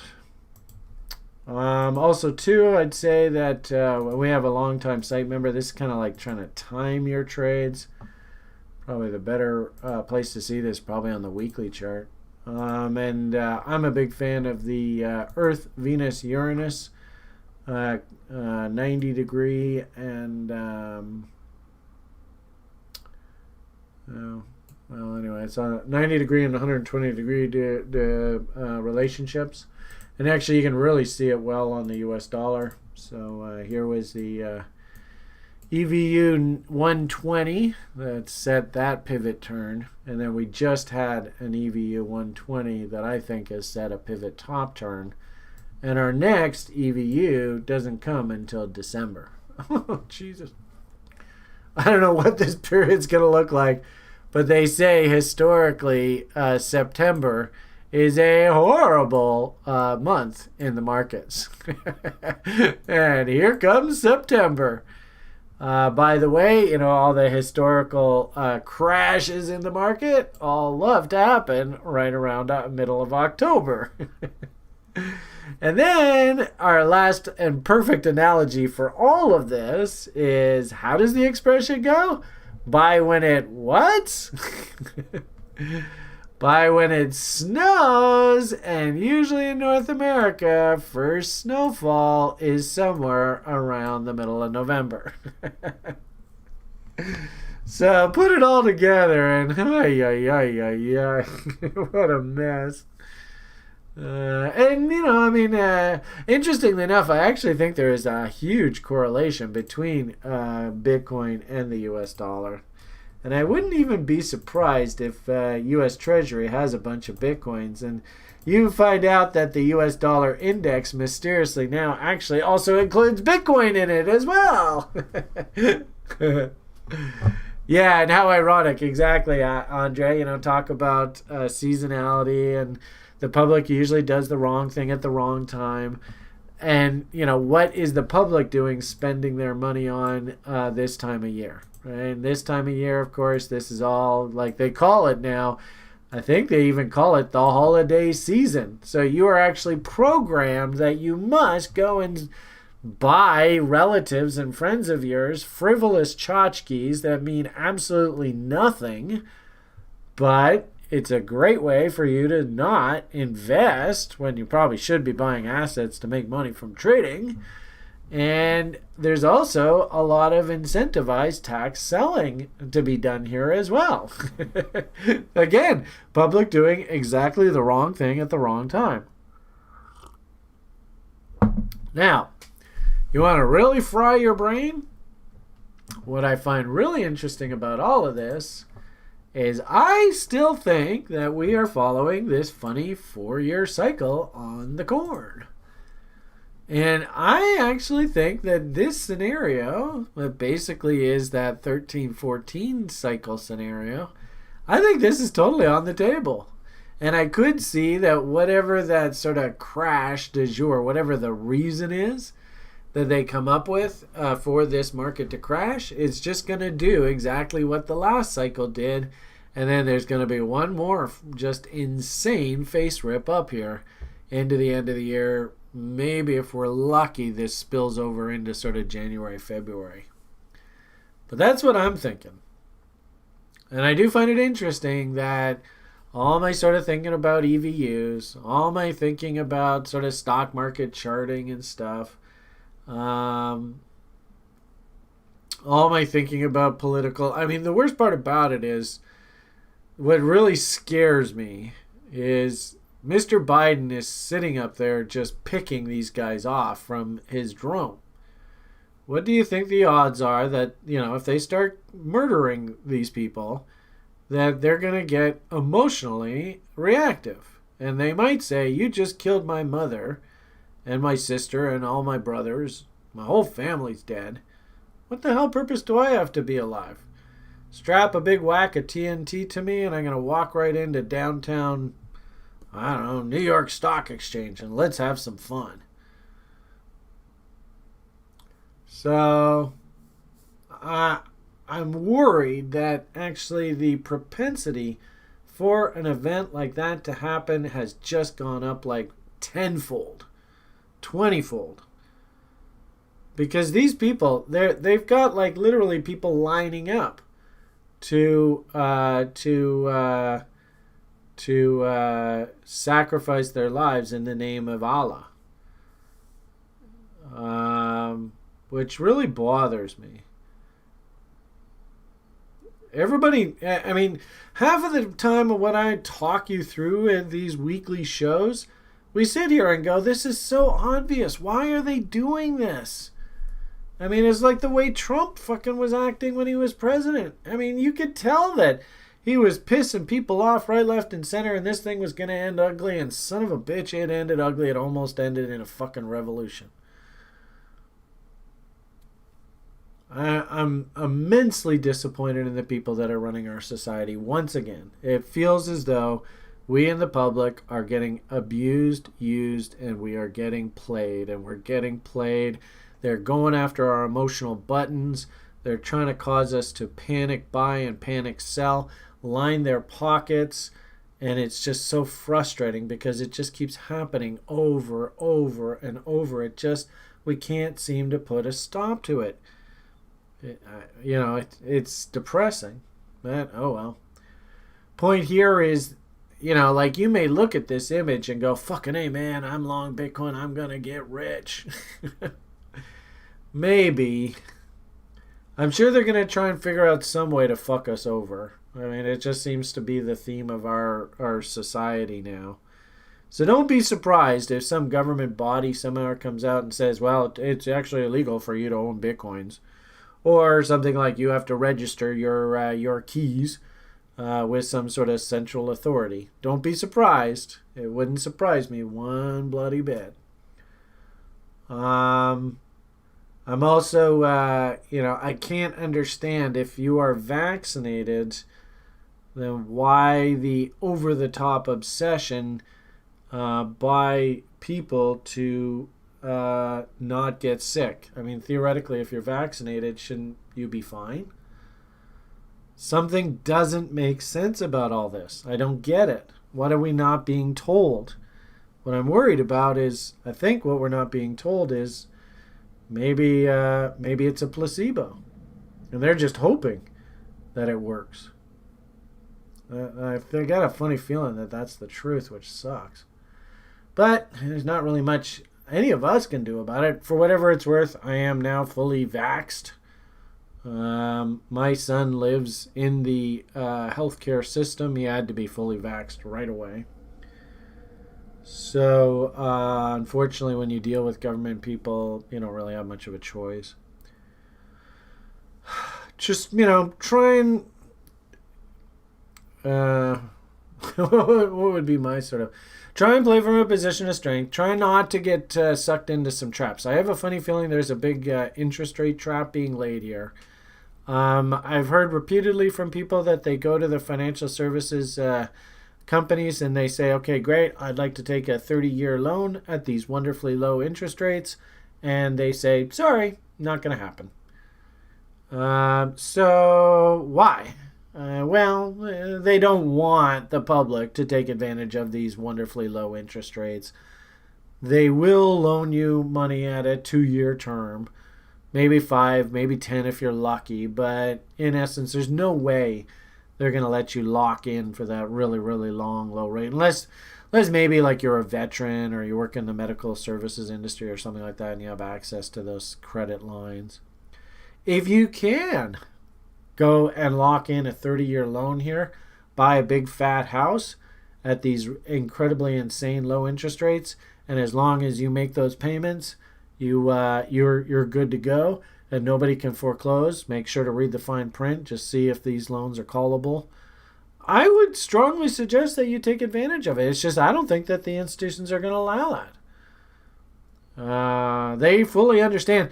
The U.S. government, of course, will try as much as possible to do its debt based on those long-term interest rates. But even the banksters, you could even hear it in Powell's voice. The most recent talk he had, I heard, was, and this was on Tuesday or Wednesday, I think, just of this past week. He said, we're very empathetic. Sickness is terrible. Hopefully, vaccine, all that kind of stuff. We're getting further and further along on the track. Terrible conditions. Economy is very weak. Don't expect short-term interest rates to go up anytime soon. So I thought that was interesting.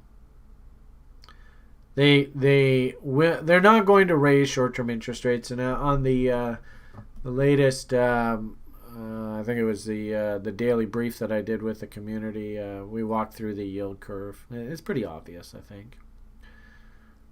But the long-term bond market purchases, things like purchases of mortgage-backed securities, I think that is definitely going to come into question. And he even said by the end of the year, the U.S. Fed will be curtailing its bond purchasing program, or what they call taper. And of course, we've talked about it in the past. 22, 23 Benner cycle charts, not supposed to be very good for the markets. If we had a quote-unquote taper tantrum, stock market at the very least just does little, may not crash. My hunch is it probably could come off a good 20-30% here, no problem. But, let's just say it's a 2-year rolling correction. That would also play well into the idea that Bitcoin has been bid up. We're now on the other side of the frothy window. Actually, right now we're right in the middle of the frothy window. Once we're on the other side of the frothy window, though, they have to start bringing price back down to levels at or near cost of production. We sort of figure out where the base of this value is on this asset. That's we've now seen this. Basically, this is going to be like our 12th year of this cycle. This is going back 13-14 cycle. And it's been pretty darn consistent each cycle. So I don't see any reason why you should expect else. The only question ultimately is, and I think, and I ask you guys this question repeatedly week after week. Willie Woo still calling for 500 million gazillion bazillion Bitcoin, right? Isn't that the price objective? I think it's close to that.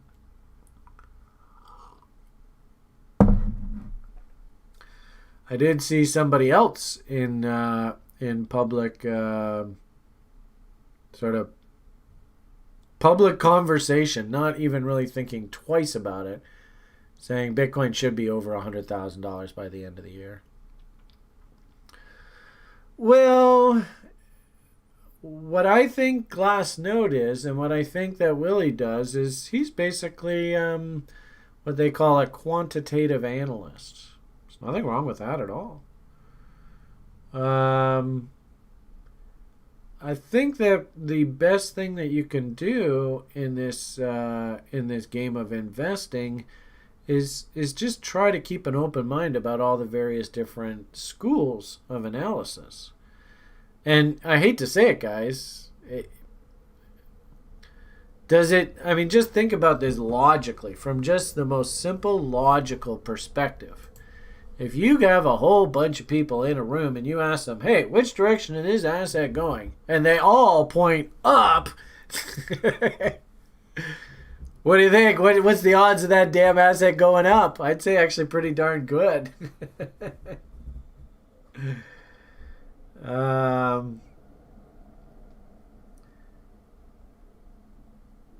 So some of those people in the room are going to be fundamentalists. Some of those people are going to be technicians. Some of those people are going to be quant people. Really, what we want to do is we want to try and focus in only when everybody all in unison goes, yep, that's it. We're heading up. And actually, this Luna, I swear, some guy could write a fucking course off of this chart here from this summer, because this is absolutely everything that I do at TRI. I just have to figure out if it's the right chart. You literally could not have a better example. And also, too, what I like about this story is, right, fundamentally, where's value? Quantitatively, this guy, what's his name again? I want to say Quohan. Quohan Do? Dohan Quo? Quo? I can't remember what his name is. But anyway, very good reputation. Constantly coming out with new products. The pipeline is stuffed full. So we've got not only, all the metrics of usage ramping up. So good fundamental story. Excellent reputation from the developer. Lots of new products and services coming to market. And then, of course, good old Brian and his silly technical analysis. The irony of it all is if you just FOMO'd and chased up through here, you got your ass kicked through here. This is why TA is so important. Just wait for this clean out event, then load up, and away we go. This, to me, is everything I could possibly try to pass on to you as a veteran in the market of how to effectively run a business of trading. I got to tell you, I'm pretty damn proud of that trade. Perfect. Absolutely textbook. So what the hell was I talking about? Oh, yeah, over here. So, the lift in Bitcoin through this summer here, I actually kind of like this, because this is what should happen. Is in a weird sort of way, Bitcoin's not leading the charge right now. I think DeFi is leading the charge. Luna. Go over to Colin's place. It's hilarious listening to those guys. They're just having the best time, right? Joe Coin and all that. Joe Trader. I love the name of this. I mean, Joe, what does that say? Yeah, Joe Token. That's so funny. I mean, hopefully you look at this now and you go, oh boy, Brian, I'm not going to chase that. Look how volume's acting now. Remember earlier I was like, oh yeah, nice rising volume. But look how volume now actually is waning here. So you can actually see the end of the move coming. So yeah, price is making higher highs, but volume is not. Be careful. It could be a little bit trouble. And of course, a huge move up. But that's here nor there. Point here is that there's all this kind of fun stuff, and of course your Lunas and stuff. I mean, this is where fortunes are being made in crypto right now. So in a weird sort of way, I kind of like that narrative here. I don't think this is Bitcoin's market right now, but the whole damn market's lifting because, selling's done. This is a terrible place to be a seller down here. I'm worried that, we just had that celestial event I told you. Those things are pretty nasty. And notice, your bottom might come in here. I mean, here, this scenario, December 5th, that's a million years away. So who knows whether that plays into this kind of scenario. Maybe December 5th might actually be a topping EVU. I don't know. I will say that I have to be cautious right now. Very cautious. Not a good time to be thinking about coming in and speculatively buying something like corn. And really a lot of crypto. A very dangerous place to be a buyer here. So be aware. Just... you can see on this image, I drew sort of the high end of the range off of that high. We might move a little bit higher here because I do see, and keep in mind, there's one more week until technically the Labor Day weekend is officially here. And next weekend, Labor Day weekend, it's always screwy in crypto. They really fuck around with price. So, as this image sort of shows, interestingly enough, momentum just looks horrible here. Blech, overbought. Horrible to divs. So can't think about being a buyer. But notice that this dotted line, A, B, C, D, that's up here at 51. And good old Mountain Man. I mean, Mountain Man likes to get tagged. I was a little surprised he didn't get tagged to the downside here, which means that I wouldn't be surprised that we're going to come back down and tag him before this is all done. But I would expect Mountain Man to get tagged up here at 51 as well. So A, B, C, D, and Mountain Man, and if anything, that would create the most perfect bear div if we rallied up in here, made a higher high in price, and then puked out the other side. Why do I think that market could come down here anyway, regardless of whether that's 13-14 scenario? Usually what happens to me, and I've seen this repeatedly, is you'll get like a big push one direction in a market. And then there's this guy who lived about 100 years ago, W.D. Gann, and he would say simply, markets like to retrace 50% of whatever this move up is in about 50% of the time that it took to make that move. So if we go 50% of the move, that's 33,000, and we go 50% of the time, there's low to high, and then half of that is high to low. Then you see there's my big X on the screen. My hunch is that we're going to be trading in and around this area on that date. So we'll see how it goes. Crazy Brian and his predictions. So that's why I've drew this funny teal sort of forecast there a while ago. That, hey, everything's rocking and rolling, and then, what the fuck?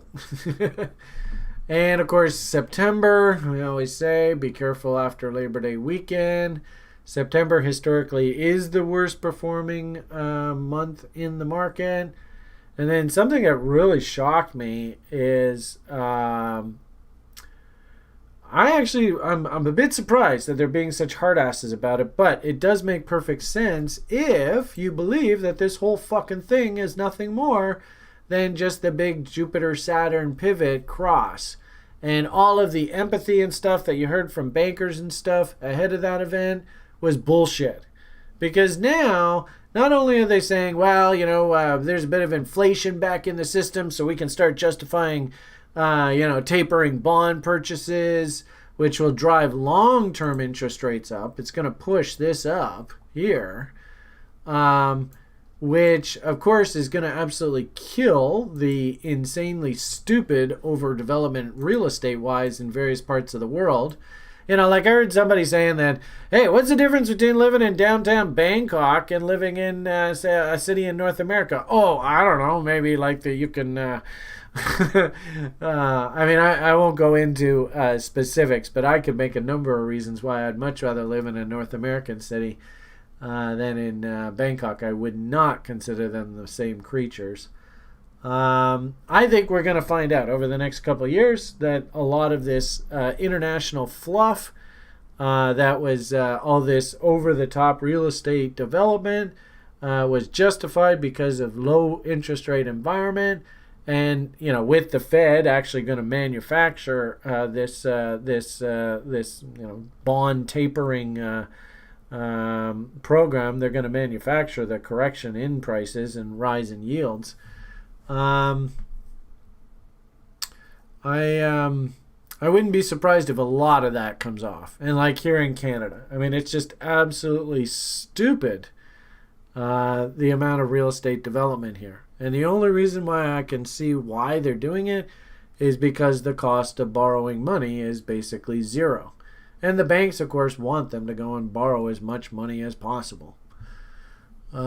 Usually when I see that kind of scenario, it's a trap. So I think that the whole world is sort of being lulled into a massive trap here. And I can already start to see this sort of the globalization, the internationalization of the global economy, all that kind of stuff. I can already start to see it unwinding. It's my opinion. It's what I see. And I don't think it's going to get better. I think it's only going to get worse. So we'll see how it goes. Only time will tell. And I think I've told you all before. I'm a US dollar bull for the next 15 years or so. So be prepared. So interesting. My comments there about Bitcoin, fascinating. I don't think I said anything too controversial there, but generated another downvote. I'm not quite sure how that happened. Always fun watching those idiots.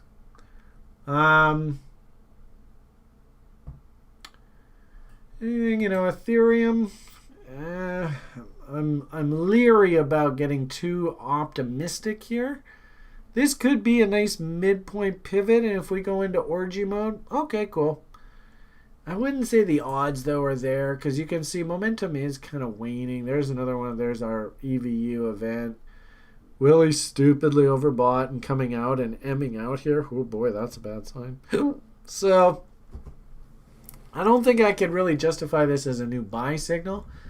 I would like to see one more push up top here into Mountain Mans and 2.618s and into my sell half on a double level. I'd really appreciate it. Thank you very much if you could all do that. But I don't know whether I would really think about coming in with new money and buying that. That looks pretty dangerous. And same thing with Litecoin. We're basically back up now off of the lows, and I fucked this trade up. So, man, that's the way it goes. Some trades you do well, some trades you fuck up. I think this trade now has played out into where I would have expected resistance to come in. So again, can't really justify coming in on the buy side on any of these. It's just a little too late. Probably the markets that I'd be most interested in, or keep an eye on the DeFi related names. Who's got DeFi stories? I did notice, for example, in the stock market, the DeFi names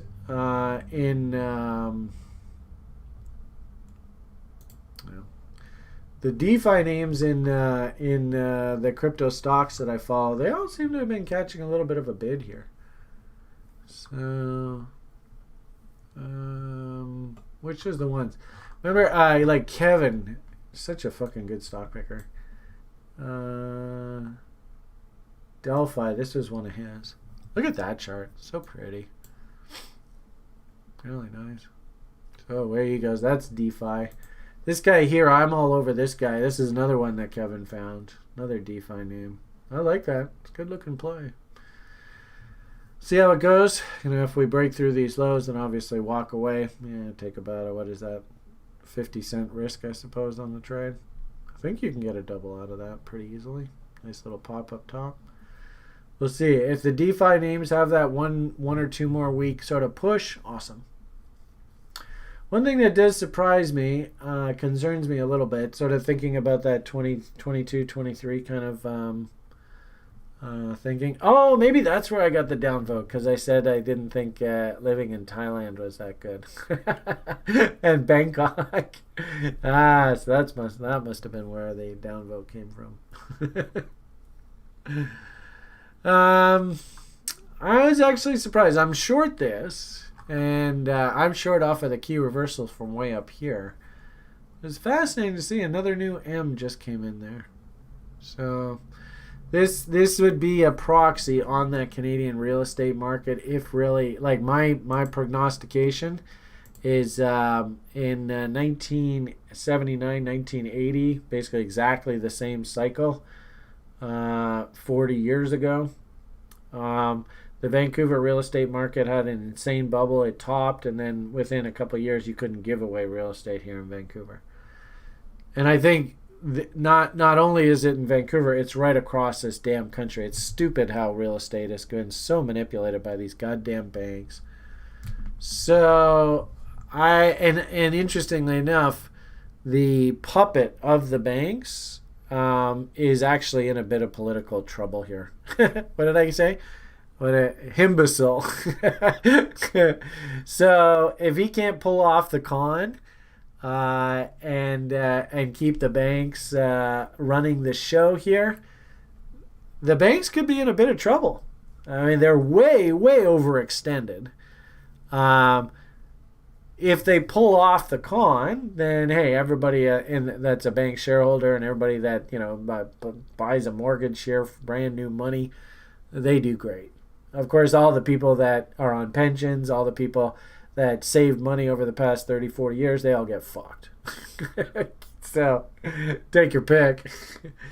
I've got the puts going, but actually it's interesting. On Friday, I actually went and added to all three of these ETF. I just went and bought $333 of each of these, just to dollar cost average. Now you can see, obviously, no buy signal there. No buy signal there. No buy signal there. But, gee whiz, people, look at that chart. And what I'm worried about is these sons of bitches. They're going to do something like this. You see the way that this damn thing turns here?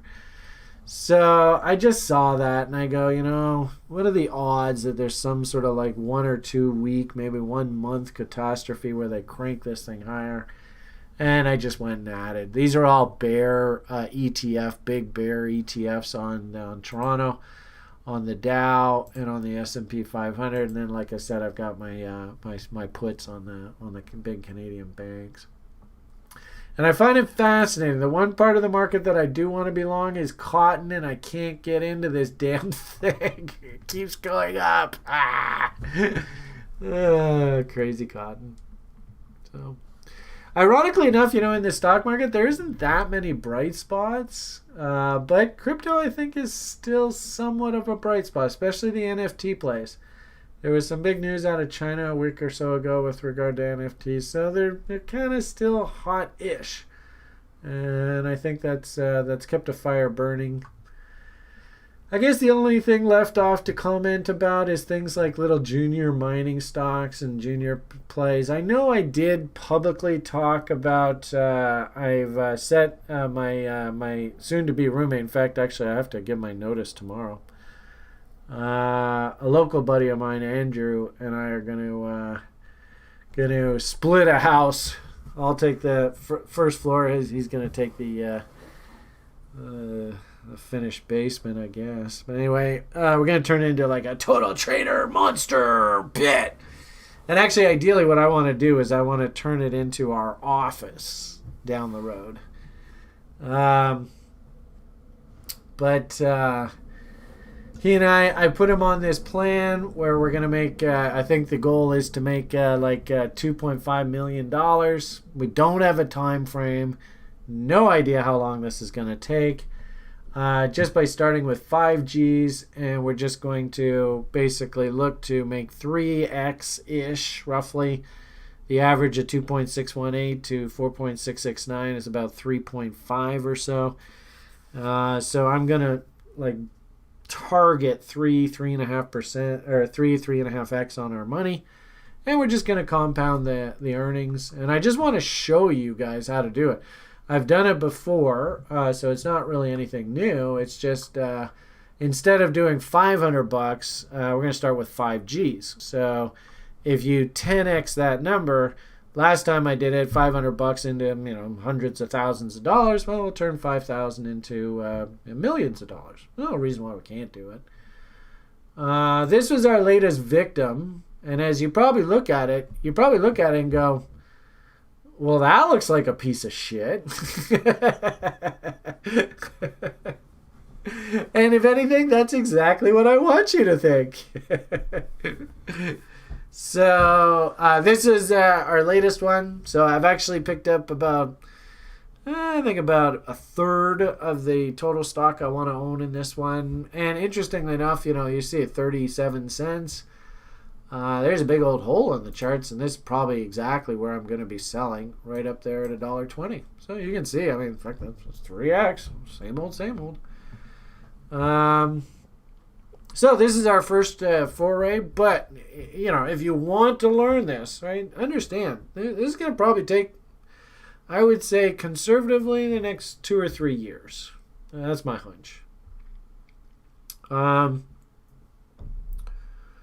I personally actually would like to liquidate a lot of my crypto holdings into the end of the year and really just focus. I don't mind, like in Canada, they have these tax-free savings accounts and then RRSPs, doing all these kind of plans within registered accounts, because if you can grow the capital substantially, then, so what? You pay the fucking tax man his chunk on the way out. Big deal. So, this is actually, I was taught this model, 20, 30 years ago. I've always loved it. I've run it on the site now for, since I started teaching the program, 2014. In fact, these are all the names that we have. Any one of these could have been a name that would do this. This was the very first one when we first started the education program in 2014, 2015, and there was our entry right there. Not a bad chart, eh? So, also Brian buying some piece of shit that falling down. You wanna add that to your 3 rules of investing? When Brian's buying something after the stock's been rolled back, that's not a bad idea.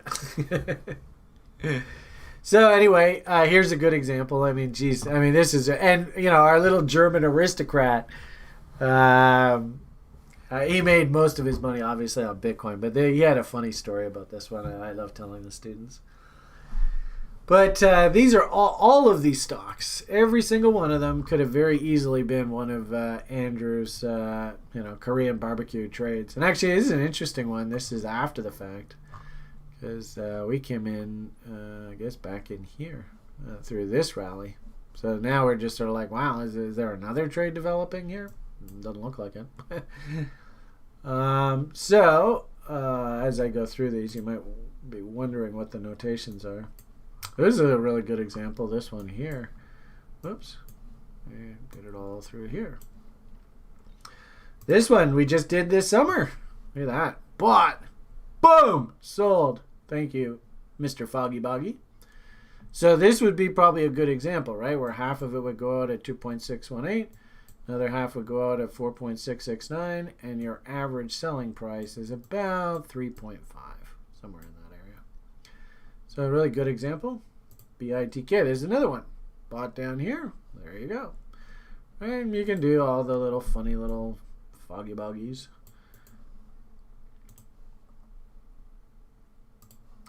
$2.618. That one didn't quite get to 4.669. If anything, I'm okay with that because really all I care is 3x. So 30 cents. Where's 3x? 90 cents. That's there.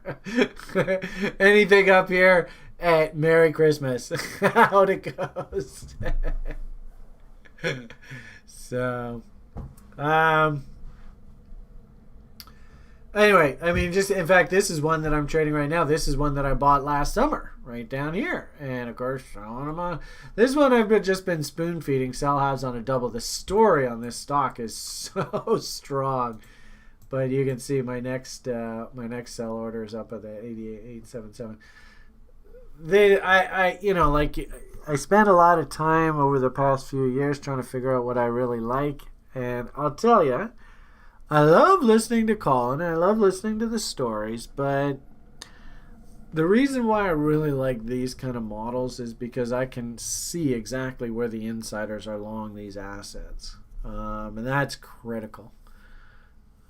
If somebody can figure out a way where you go, Brian, this is the way you figure out exactly where all of the big dogs are long these cryptocurrencies, then I'd be super, super interested in building that screen. And I just haven't figured that out. And of course, a lot of these kind of names have insanely low share counts. And that's half the reason why they can perform the way that they do. So. All right, well, we did sort of a big walk through the market there. Hope you guys got some value out of that. That was a good couple hours. I don't talk to you guys on the public that much anymore. I'm actually thinking of maybe in the new year I might even maybe do something like I really am absolutely over the top enthusiastic about setting up this not-for-profit organization. The message of learning the process is real. I think there are a lot of people out there in the world that they just don't get the message. I might even argue that the 1% tries to make sure you don't hear the message, so you don't learn this stuff. I think a really good way to really buy credibility with the public is to be able to do this through a not-for-profit organization. We're not here to bilk you. We're here just to... And what I'd like to do, and, if anything in your comments, right, think about this, is a couple really big objectives, and I've been talking with Stuart about this, and I'd like to talk to him more about it with Julian, is this idea that we somehow tokenize TRI, and it was so cool. Lincoln, I got messages from you, and of course Sebastian's working away. I got a couple other people that say they could easily put these things together. So I was super impressed by everybody's enthusiasm there.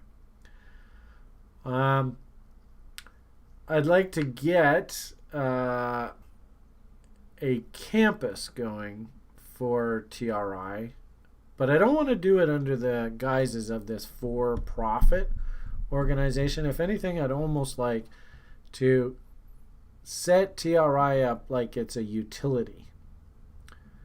And the not-for-profit has a big pool of money, and we just identify people that need help, and we just say, hey, there's the school, there's the utility. Grim's sitting there with a big smile on his face. Julian's going to be kicking ass, being awesome customer support. Seward's there being CTO, kicking butt, along with the, I don't even mention half of the people. That's just for starters. Tons of support here. But I would prefer to almost like spoon feed TRI people that I see are just not getting a break in this world. But how do you do that within sort of that for-profit side of the business? I don't think you can, because it's always going to sort of come across as some sort of conflict of interest. So that's where I really, really like this not-for-profit idea. I like the idea that the community itself is empowered at TRI. And I like that tokenization of TRI's ownership structure. I don't know how that's going to look, but I would love to be able to try and move in that direction over the next 6 months. And I think Sjord is on board with me on this. I know the community is super, super jazzed. And actually, Lincoln, who sent me an email there, he even said if there was some sort of way to incentivize people to stick around and be part of the TRI story, he probably would have. And I would imagine there's probably a lot more people that are exactly the same feeling. So I'm super excited about that. But at the same time, too, what I think it actually means is I'm going to take my equity interest in TRI, and I might actually donate that to some sort of pool. I'd love if Julian and Sjord could do the same thing. A portion of our sort of ownership, and then out of that pool, that's how we help people become part of the story. I'm not sure, but that's an ongoing conversation that I'm really excited about. So we're probably going to see some big changes in TRI with regard to that. I really like TRI as that utility where, you come to TRI to learn how the process. I think that would be fantastic. You come to TRI for sort of basic technical screening tools that you just can't get anywhere else. Key reversal signaling systems, things like that. I also like the idea that the community has become much more active and involved in the production and content of the daily video discussions. So it's not just the Beamish. If anything, I kind of want to back away so you actually only really hear Brian maybe once a week or something. So we'll see how that goes. That's a big aspiration I have for the next few months for TRI. And it's coming along, Obviously, a huge part of this is predicated on Sjord delivering his CTO TRI, the Rational Investor. So fingers crossed on that. Everybody wish him luck. He's working away like a dog. Bring this thing home. If I understand correctly, he said he already has a working algorithm. So it's just a question of when do we integrate that into the site, those kind of things. There's a whole bunch of stuff on the go. It's just got to close the deal. Also, too, Kieran and Daniele, and I like this as well, the education program. You can come to TRI and learn sort of the level 1, level 2, level 3, the process, get a full whack of the Beamish. And then we have these sort of offshoots. You can head off to Harmonix Land and hang out with Steven and Igor and the gang. You can become an options aficionado and hang out with Zach and David and Kevin and the gang in the TRI Secret Options Formula Club and trade warrants and shit. You can become a day trader and head off to Kieran and Daniele's Battle Stations room and trade market structure all day in the S&P and the gold. You can hang out in Sjord's DeFi room. And I think Julian... I don't know whether Julian has a room or not, but he's super excited about all these video game NFTs and great money to be made there. And I think he's made quite a bit of money, so congratulations on that, Julian. He showed us all his new digs on Thursday. He's living the good life now, so that's good. So lots of stuff on the go. But I think for a guy like Brian, I would like to try and tone down. I've been going 100 miles an hour here for basically the past, Julian and I started this in 2014, so whatever math that is, 6-7 years. As well, too, it's been One Direction since JoJo passed. And this is the 10th, basically, year anniversary. Liam and I have gone through hell and back again. I would like to set him up with a privately owned house, because I can see that the system even would like to put him in a little cupboard. Terrible place they want to move him to, which I was very disappointed in. So, huge priority for me over the next 6 months is I gotta buy a house for Liam. And I know that sounds crazy. It's a bit over the top and outlandish, but if anything, I think that was the deal that Spirit struck with me. And like I said, it's 10th anniversary here. If I could buy that house for Liam and know for absolute certain that he's going to be well taken care of, I have all the supports from all the social programs and stuff that he's guaranteed by the government. But the housing component, I don't want him living in a fucking cupboard. So I got to go get him a house. So I don't think it's you're probably going to hear Brian's going to be liquidating. Brian needs to raise money, and the reason why is because I really need to get him that house. So understand that's a big motivation for me to be sort of quote unquote taking profits into this cycle. And I'll tell you, if our prognostications are correct, this is going to be a pretty fucking crazy ass end of the year. I mean, we all remember, was it January of this year or was it January of last year? I guess it was. I can't even remember. I think it was. Well, when was the election? I think it was. Was it just this past January where all hell broke loose? Or maybe it was 2 Januaries ago. I can't even remember now. Man, it feels like it was like 5 years ago, eh? Yeah, right here. So what is this? Yeah, I mean, you see how absolutely insane this was. I mean, could we have?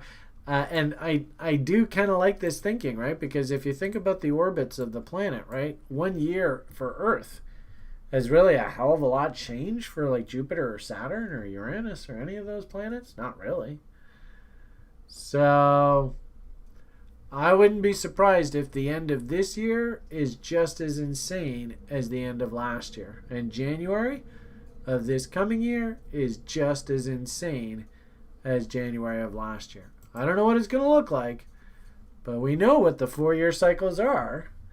We know that Willy Woo and all his on-chain metrics are calling for some sort of big-ass fucking blow-off top here. And I've heard a lot of other people, Glassnode, all that kind of stuff, saying the same thing. And, you got fucking, now that, those goddamn terrorists could come out of the woodwork and start causing trouble again. That's not going to help confidence. The sickness is still ramping. Doesn't make any sense how everybody's, like, acting as though this is, like, fucking small. The plague, I mean, probably even worse than the plague, even though you've been vaccinated, you still have to wear masks and, being socially isolated. So I don't know what the hell's going on with all that. I don't think the confusion, the anxiety is over by any shot.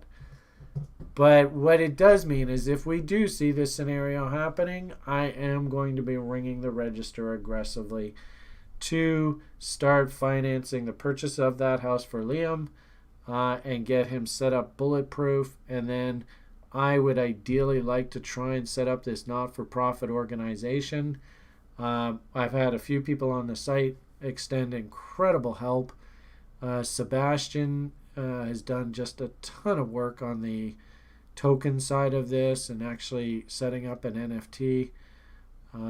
Those people that expressed interest in the Hawaiian project before, I think you're going to be over the top impressed with what Sebastian has done here. So I can't wait to show you that presentation.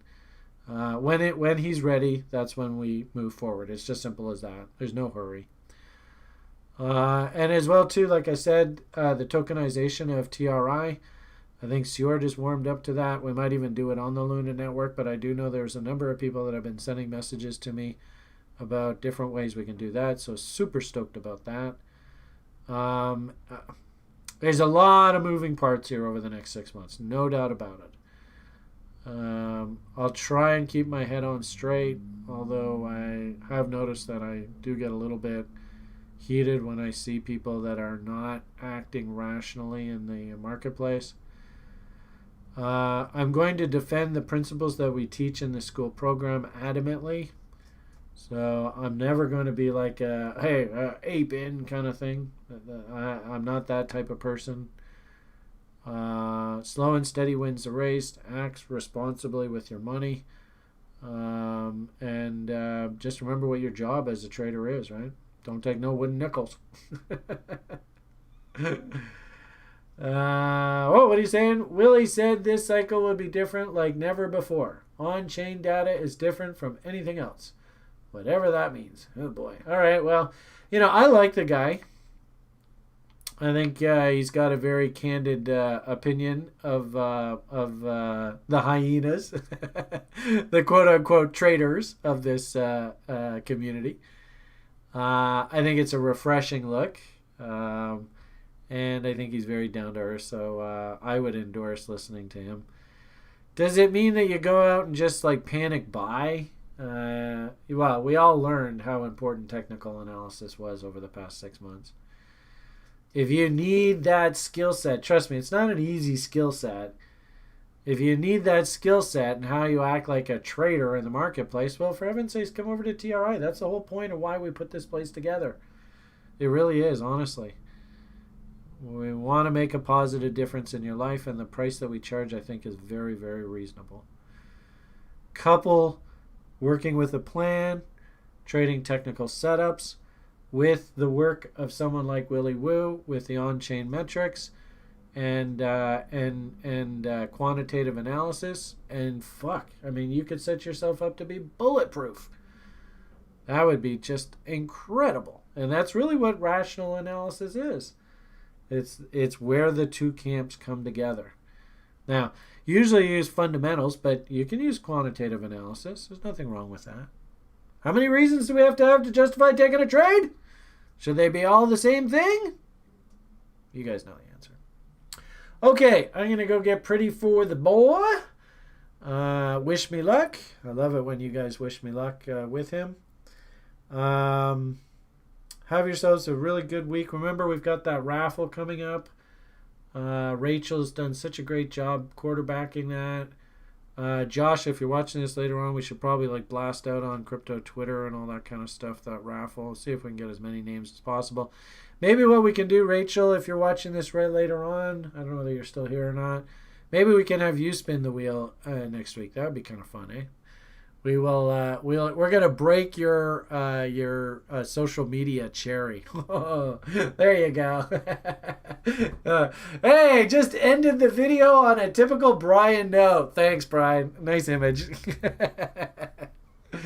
Oh, and by the way, I guess I should mention, Rachel was actually the first one that I mentioned it to. It turns out Brian doesn't have cancer, so that's always a good sign. We don't really know what the hell this is just yet, but the technician was leaning towards just a big fat ass. And actually it was a junior mint that was stuck to my butt.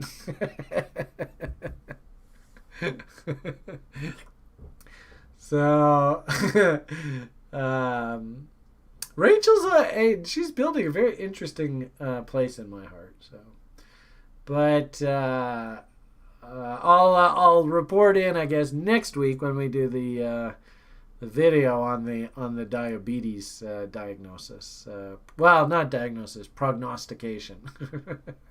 I don't know one way or the other, but we can definitely say for the record, Brian is a fat ass. All right, everybody. Have yourselves a great day. PMA for the win. Go win that raffle, man. I mean, Jesus, what an education. All the best. The only thing left for Brian to say at this point is bye for now.